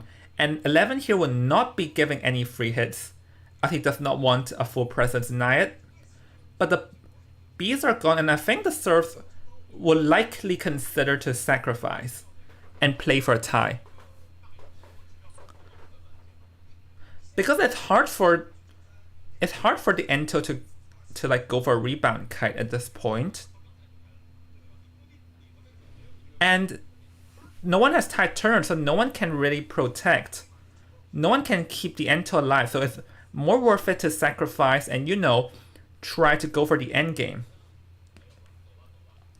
Because if we look at the items, the survivor's items are pretty sufficient. We still have, the patient is still have free hooks. The anti-current has full sticks. The mercenary has 2 elbow pads. So they're setting up pretty good for endgame, and they can potentially go for free man free escape, especially because the patient's tide turner is still active here. So there is a potential, a possibility.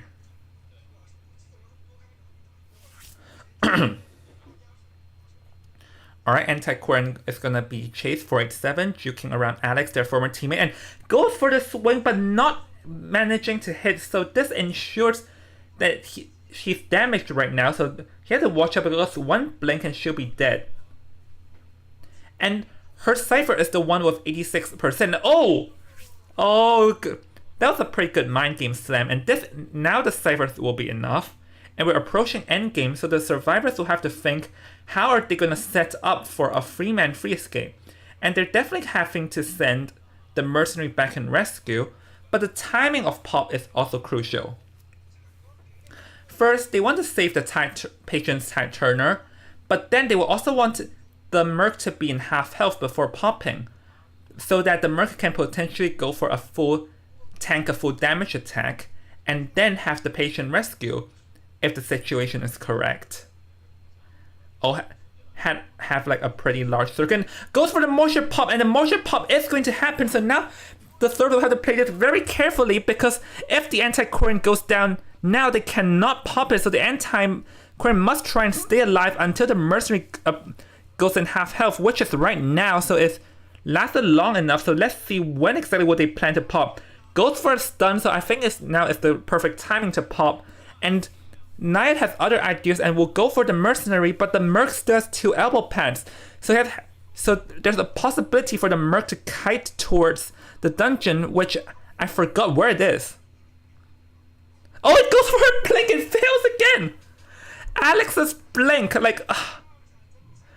that's the second missed blink. Like, we call this Goshan for a reason. But it goes for the elbow pad, and it's gonna inch even closer, but let's see, can the Merc make it though? This palace stun will be very important, but if not being able to do so. So with that, this is going to be a tie. The Surfs definitely tried, but not enough. Yeah, it just started out from Ento's kite being too short. That pretty much decided that this would not be a free escape. And it's just a pretty standard time game at this point.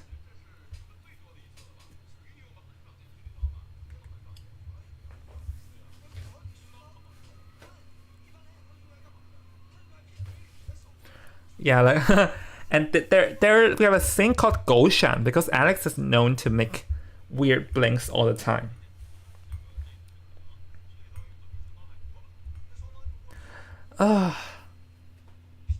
So I don't know. I'm just also keeping an eye on my delivery. You guys will hear me eat in a second. Anyways, let's go into the points. So it's 6-3 in favor of Wolves in BO1. It's 3-5 in favor of WBG in the second round. So here, Wolves have the advantage, because if the third round is a tie, Wolves will win. So WBG must win in terms of points. So this is something that we should look out of. And because like WBG is the one in a disadvantage, they'll have to play kind of more aggressive moving on. No tying allowed, must win.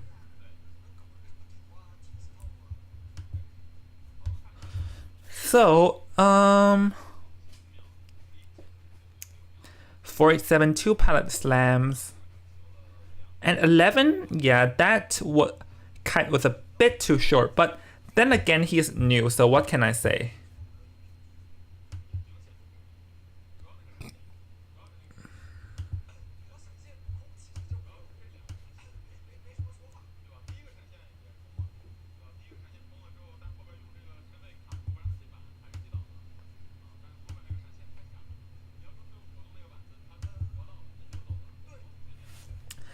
Honestly, it was seconds away. Like, that second blink is more deadly. Alex's blink.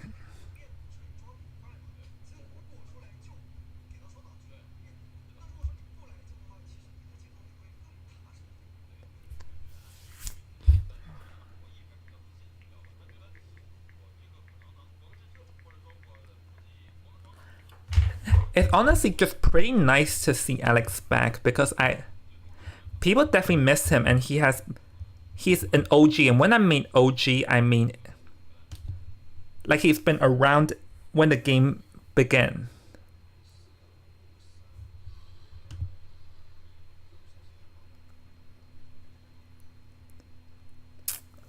Oh yeah, that was very good from Juan when he flywheeled the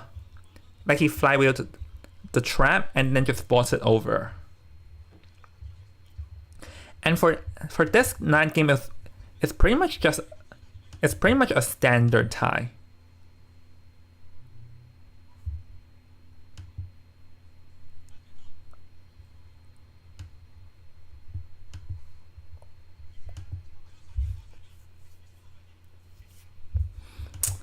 So let's see. WBG is the side with the map advantage. But what map should they choose now? First of all, we all decided Opera Singer is not allowed. I think they can choose Arms or Sacred. You know, small maps just to make sure that Chong-Ai's Breaking Wheel and the Breaking Wheel cannot come out. And also, the Smiley cannot come out. Aw, this is so cute. Oh hey, I actually saw someone cosplaying this. And I took a picture. Like there was a female cosplayer cosplaying this skin. And she took a picture with me as I was cosplaying Fear White that time. And oh, I should be ready. The delivery is coming anytime soon. I should be ready.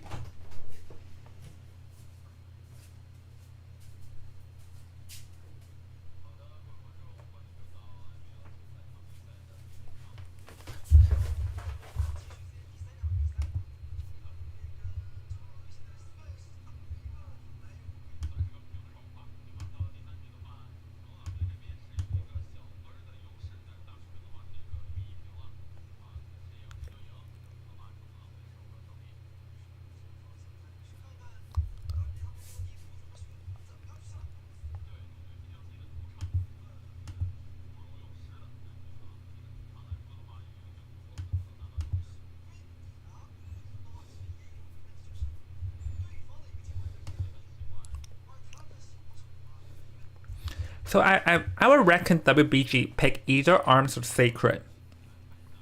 Maybe Arms, as it's easier to break the tie there. Because if you pick the big maps, there's always the risk of releasing all of Chong-Ai's characters. Because let's say if you pick Arms, then they don't even, Arms, exactly. Because here's the thing, this means that Chong-Ai's Breaking Wheel and also the Smiley Face get soft banned. And here, WBG can also ban, first of all, ban Opera Singer, and ban one between the Hermit or the Bonbon, because Chong-Ai also has Bonbon as a tie hunter. So this is one thing we should take note of. But it's harder for Chong Ai to perform with his current character pool. I'll say that much.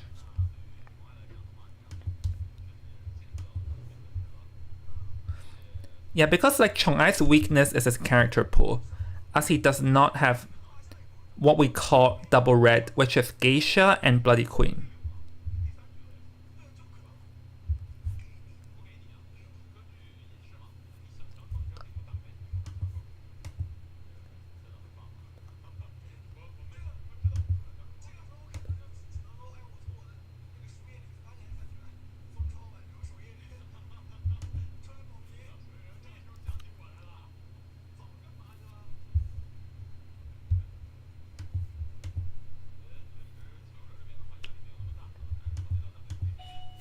Oh, nice, my delivery.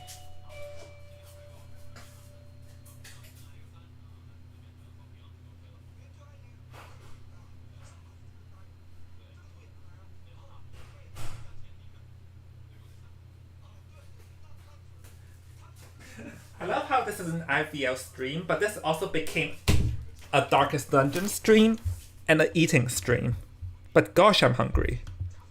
I think from here on out, I think most of the time when I stream, I won't stream all 3 matches, as it's just me in jail. I'll likely just stream the first 2 matches. I'll only stream the 3rd match if I don't have plans for the night.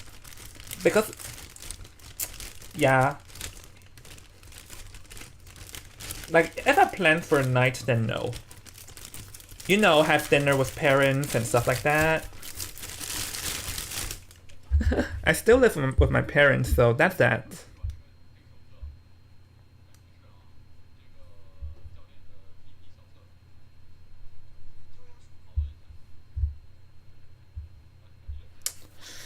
Huh. So really, I think ideally here, Wolf's plan is probably for both sides to just tie. Chong Ai play a Bonbon and tie, and then Chong Ai play a Bonbon and tie, and then the Survivor Scale tie. So really, it's WBG breakthrough here is the survivors trying to get a free escape.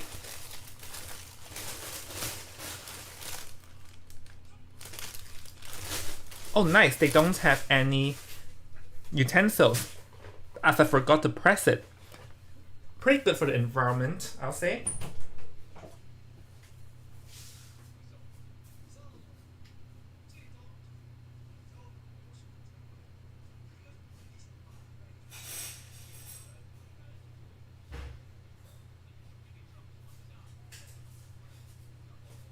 And I think if WBG may be relying on the lawyer here, because lawyer actually fast decoding speed might be the boost just a few seconds.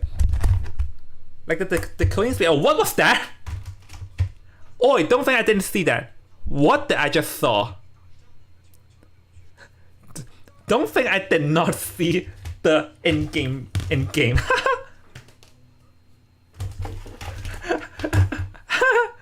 I am not blind, NetEase.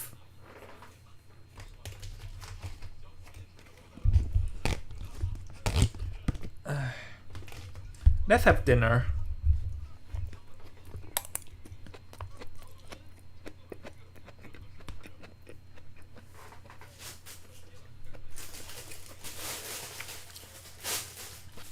This dinner is nice.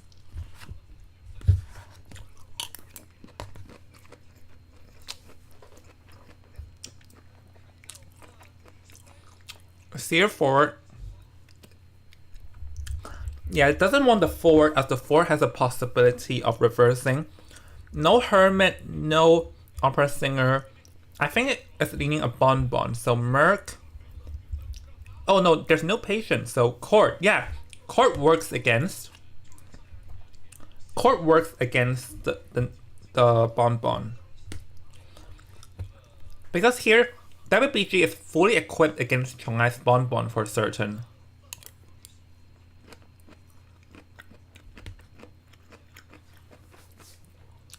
If Chong Ai has a Bloody Queen, now's the time to pull it out.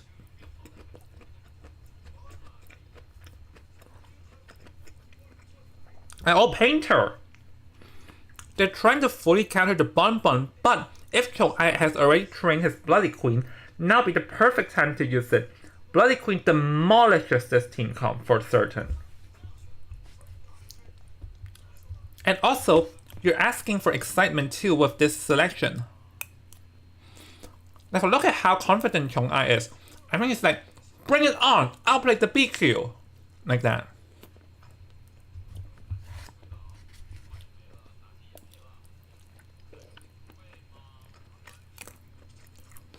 A psycho, a lawyer.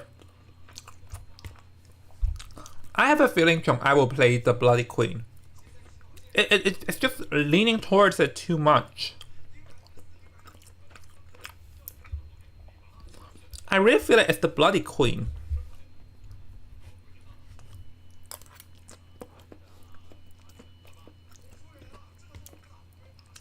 Like, Bloody Queen demolishes this team comp in this map. I'm not kidding. It's just how good has Chong-ai trained his Bloody Queen.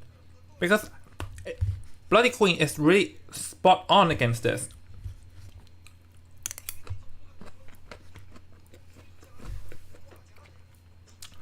This team comp is holding a huge neon sign saying play Bloody Queen. Is Chong-ai gonna go for it?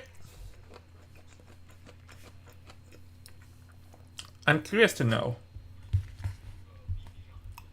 Yeah, so Bloody Queen is the best here. It's just the question of if Chong-ai has it. Bonbon will be a bit rougher because of Painter and Coordinator. I mean, he can excitement, but still, there's still the paintings to consider.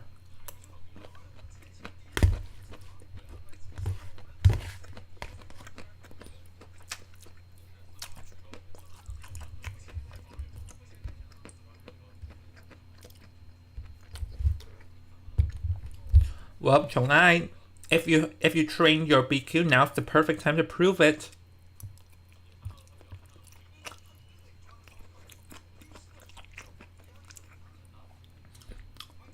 WBG wants the free escape here, because if it's a tie, then Alex needs to free K. Oh! Oh! Oh!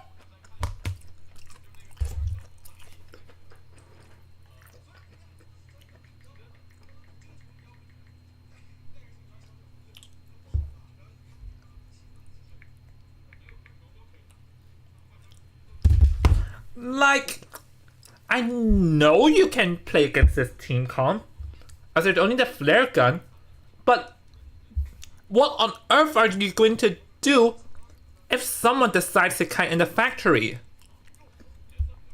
There's too many tight spots for you. Are you sure about this, Chong-ai? I don't know what to say. One, I'm silent because one, I don't know what to say, and two, I'm having dinner.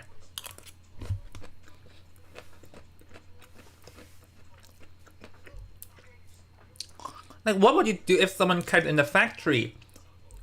Smiley is impossible to chase someone there.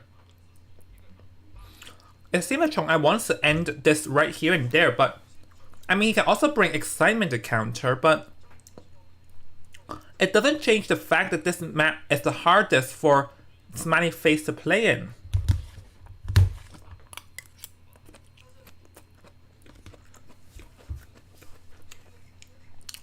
The one thing is that I do want to applaud Chong-ai being the sole person of playing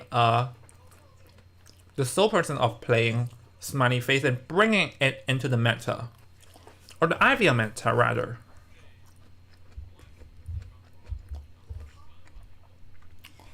Trump card attention. There's no insolence. Like, are you certain about this, Chong-ai? Then it'll be very hard for him to start his skills. Well, the audience are excited for this. I'm excited for this. I thought we won't be seeing Smiley here, because Smiley is way too hard in this map, but Chong-ai's like, screw maps, bring it on.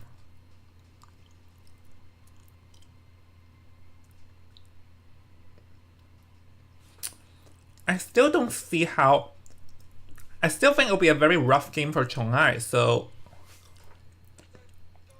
we'll have to see.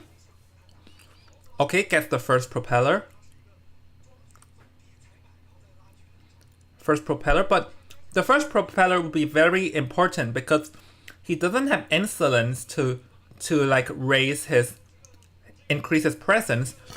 This means that all of the propellers must hit.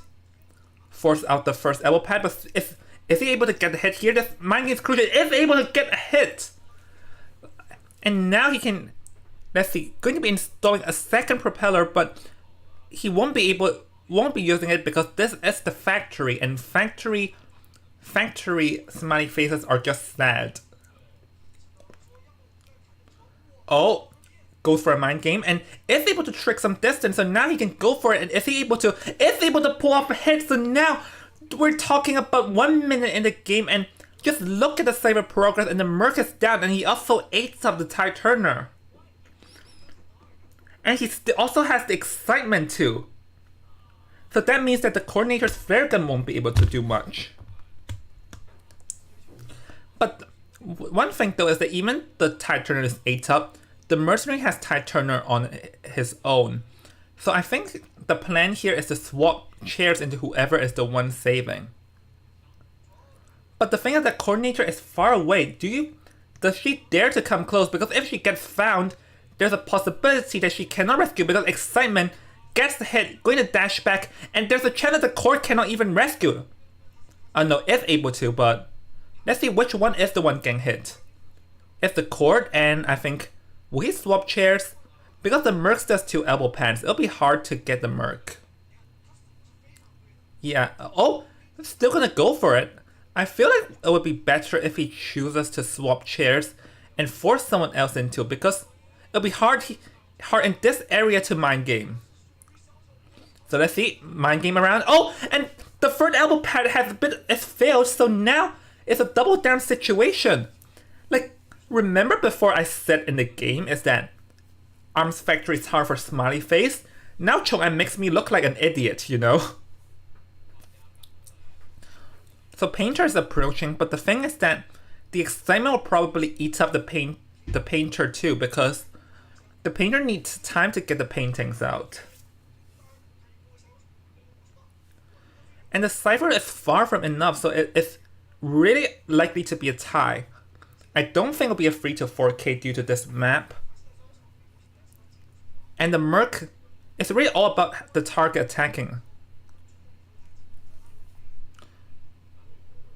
So let's see. Is able to get the block. Mercenary has no more elbow pads at this point, so it's really just going to be the Sokai. And here, Chong Ai can actually swap to Blink too if needed. Goes for the like propeller and is able to land the hit. So the Mercenary will be sent back to the Manor, and this will be a time game as the Cord is gonna go heal up the Painter, I think. Yep, gonna heal each other up, but Chong Ai knows where they are, so now Chong Ai, if he wants, he can just instantly dash back to it. So let's see, will he choose to deal with the Cypher, or will he choose to stop them from healing? Oh, seems like his plan is to go and gather up some equipment and try to locate the Lawyer, but isn't able to, and now is trying to go back to catch those healing red-handed. The thing is that Lawyer cannot kite against the Smiley Face, and is able to get that hit too. Like, oh my goodness. Like, the Lawyer wanted to slam stun, but it ended up getting hit, which is arguably even worse than just slamming the pallet prematurely. So let's see what is the plan for now, because there are no Cyphers around that corner, so Smiley Face would not, like Chong Ai would not be wasting any time. Instead, he'll be just circling around trying to catch people red-handed, which he sort of caught the Painter, is able to get another hit, and Painter goes for the stun, and it's Excitement! So I don't know why exactly what the Painter was planning there by stunning. Like, what was the Painter even trying to do?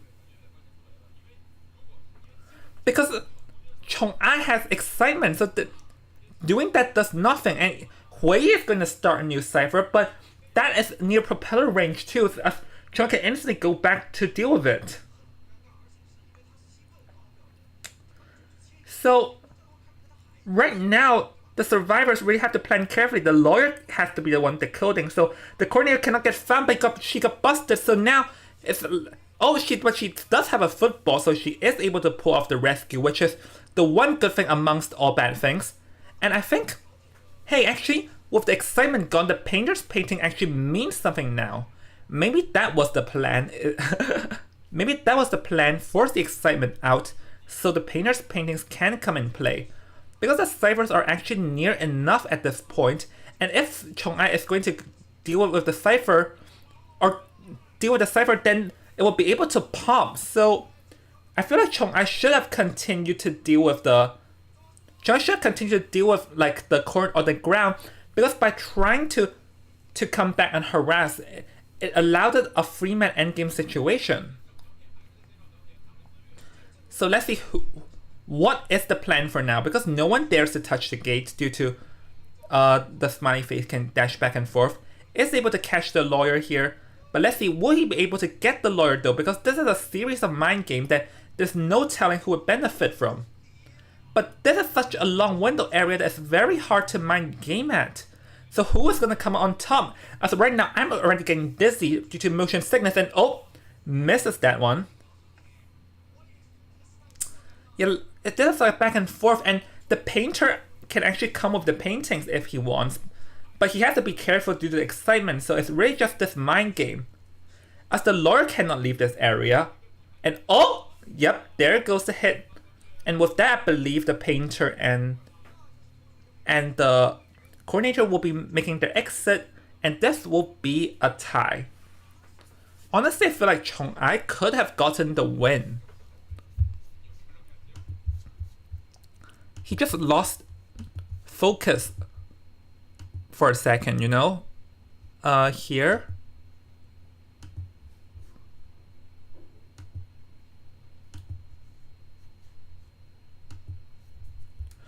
He just like lost track on his priorities.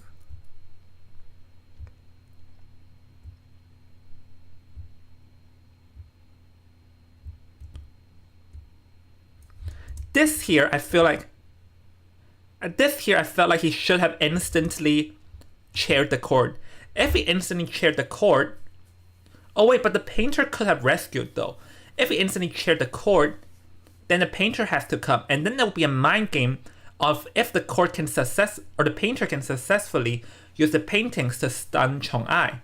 But by doing so, I understand that he wanted to cut off the cipher, but they were pretty smart by having the painter hang around nearby and ensuring that Chong-ai cannot dash in to deal with the lawyer. Because if we look at the end game, 1 second later, and literally the lawyer will have gone down. So Chong-ai was infinitely close towards a 4K, but unfortunately, a tie is what we get here. But still, it's amazing considering this is Arm's factory, and this means that Alex has to 3K, which will be very hard. Like literally, I think this teaches everyone a lesson, is that Chong-ai's smiley face can be played in every single map. My goodness.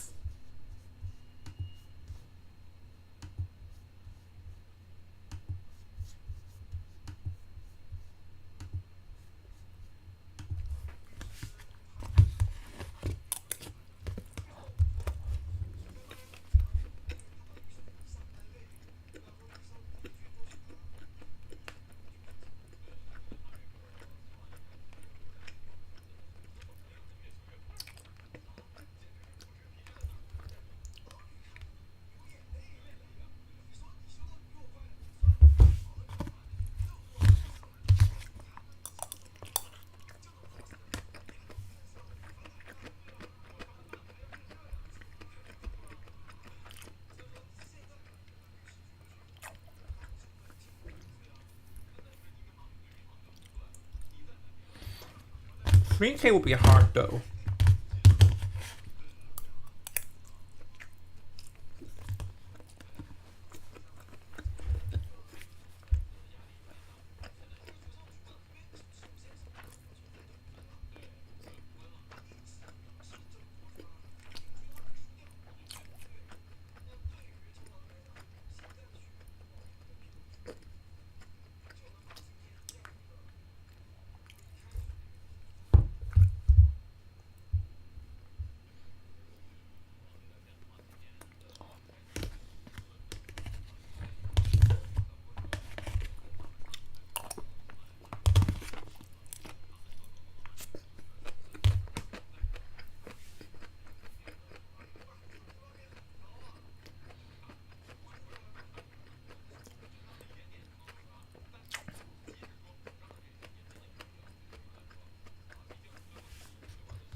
That was a good dinner.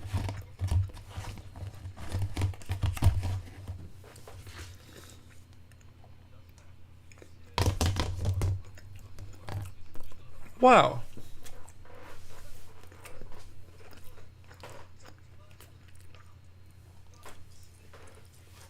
I'm trying to think here, what cake exactly can 3K?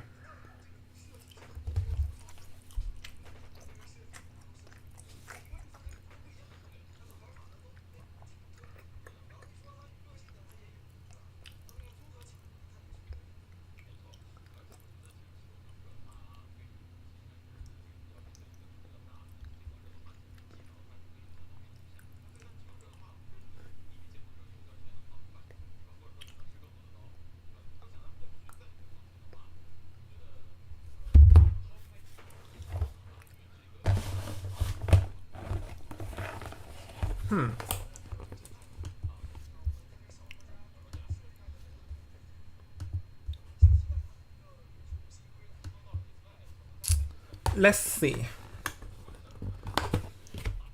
4x7.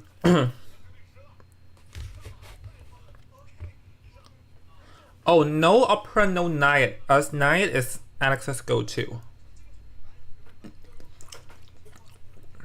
Yeah, makes sense, but because Bonbon, Alex can play Bonbon, but Bonbon is Thai Hunter. And I think we find as long as you prepare against Alex's Bloody Queen.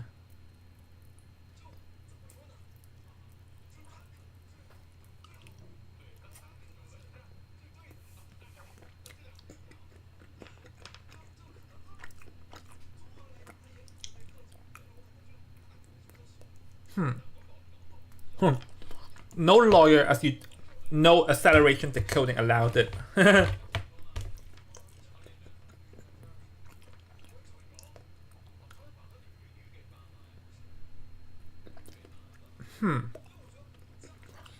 For an Ento, pretty good if you for Thai, I guess. As WBG is the side that needs a 3K. Actually, they can potentially go for an Embomber for a Thai, but not necessary because this is a small map. I think Psycho would be a good pick.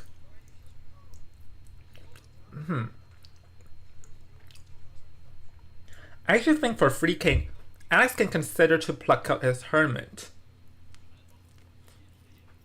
So Wolves would probably have to pick Psycho or the Barmaid as the last pick. I say maybe pick a Psycho just to be safe.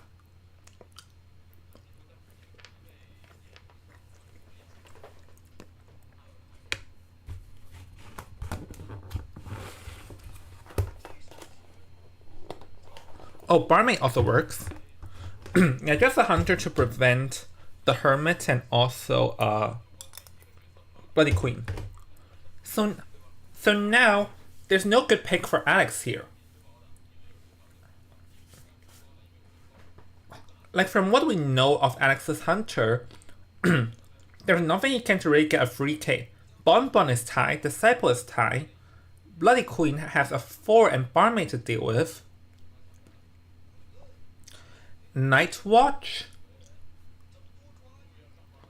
Let's see. Night Watch against this team. No, Night Watch actually can, if it isn't for the map constraints. But I say Night Watch is the likeliest, is one of the most likely characters to get a 3 to 4K against this team comp. So yeah, maybe I would say Night Watch.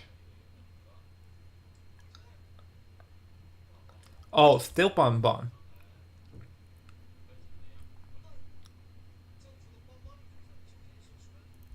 Bonbon is strong, but it'll be hard for him to try and get a 3K though. I feel like Hermit will be better in this.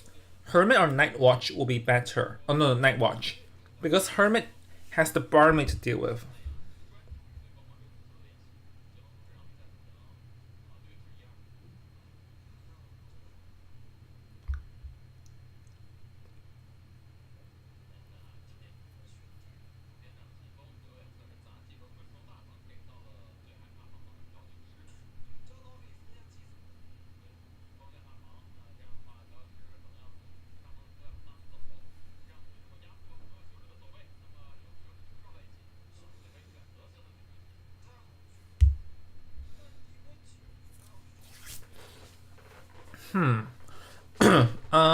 Forward with tide. Because interesting. Because like nowadays, not every forward brings tide. We have some that has the acro brings tide. Normally, if forward brings tide, that means they won't do stun rescue or stun hit.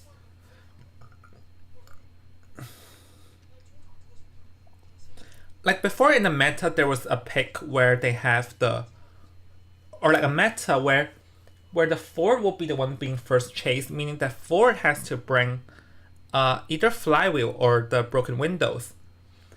And especially if the hunter brings excitement and instantly swaps to chase forward.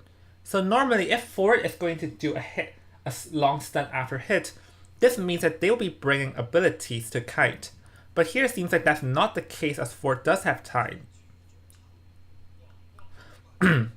Wandering around, Jelly's there, not after Jelly. Not after Jelly, I assume. Oh, it's after the entomologist, because Bonbon does counter the ento.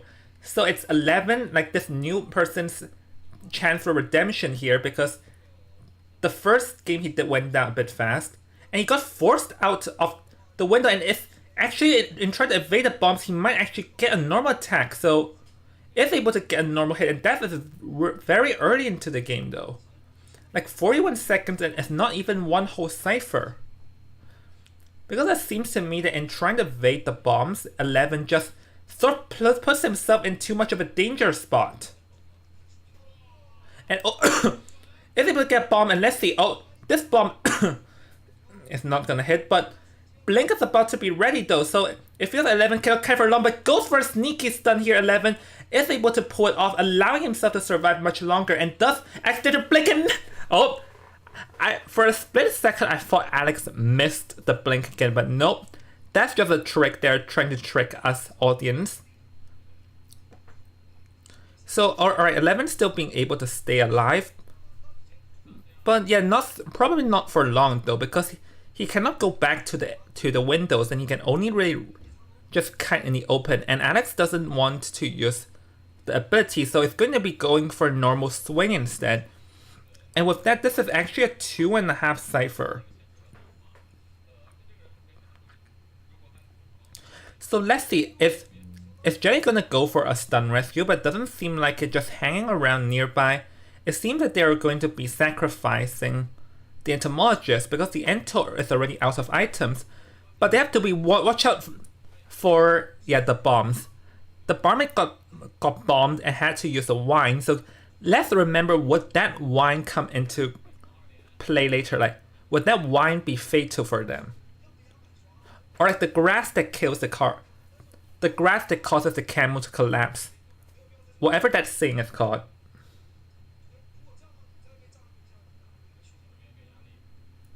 I feel like the barmaid will have to consider to retreat, because if he gets bombed again, he'll have to use up the wine, which I feel like will be a bit of a waste.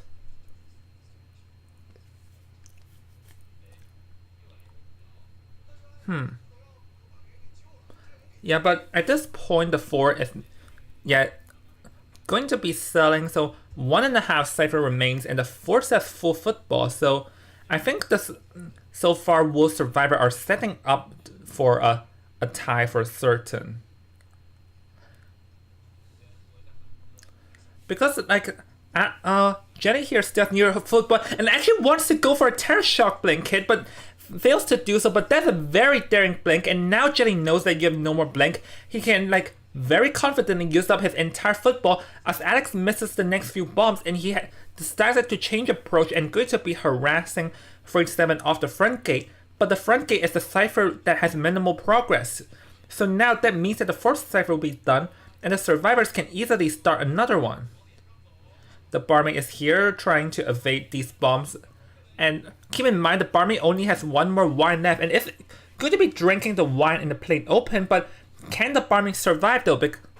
Because Alex still has bombs to work with, but he only has 2 more bombs, so that will be a bit of a difficulty. As manages to evade that chain bomb and only gets chipped 1, so this means that the barmaid is able to evade capture.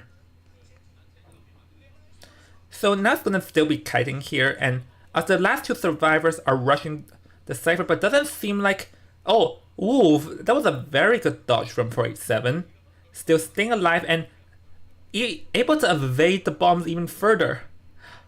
487 is like a slippery fish. Just sliding around, not being able to catch. And even evaded again. 487 is on fire today. Because so far the only bombs to hit was the remote bomb. Let's see. Is able to get down, but the Cypher is primed. The Acrobat is already ready. And here he can literally mud bomb and instant rescue.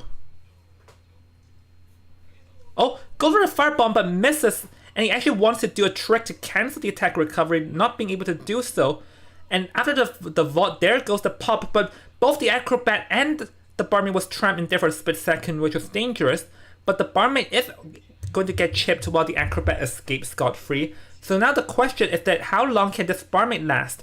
Because if the barmaid dies too fast, then he can get chair and the hunter can TP to the other gate. But with how 487 is surviving, this does not seem likely, as 487 is going to be going down here, but it's already too late because both the Acrobat and the Fort already is at the other side of the gate. So with that, I believe this is going to be a tie. And this means that congratulations goes to Wolves for defeating WBG. Literally 1 point. 6-3, 3-5, and 4-4.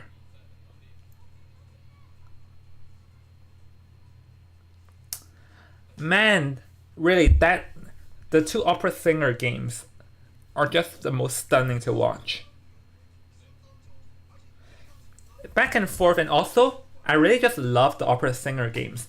From Alex's surprise 3K to Jong dominating a 4K, like, it was just intense after intense after intense.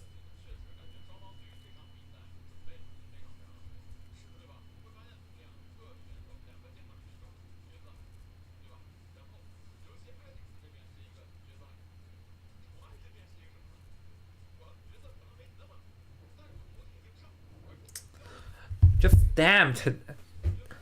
Like, if this is the first day we are seeing with opera singers all over the place, I just cannot wait to see what else are we expecting from opera singer players.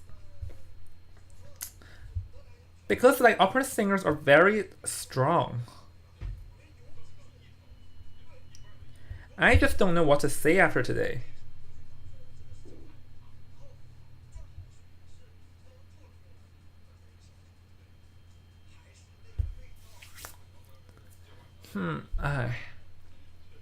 Well, congrats to Wolves, man.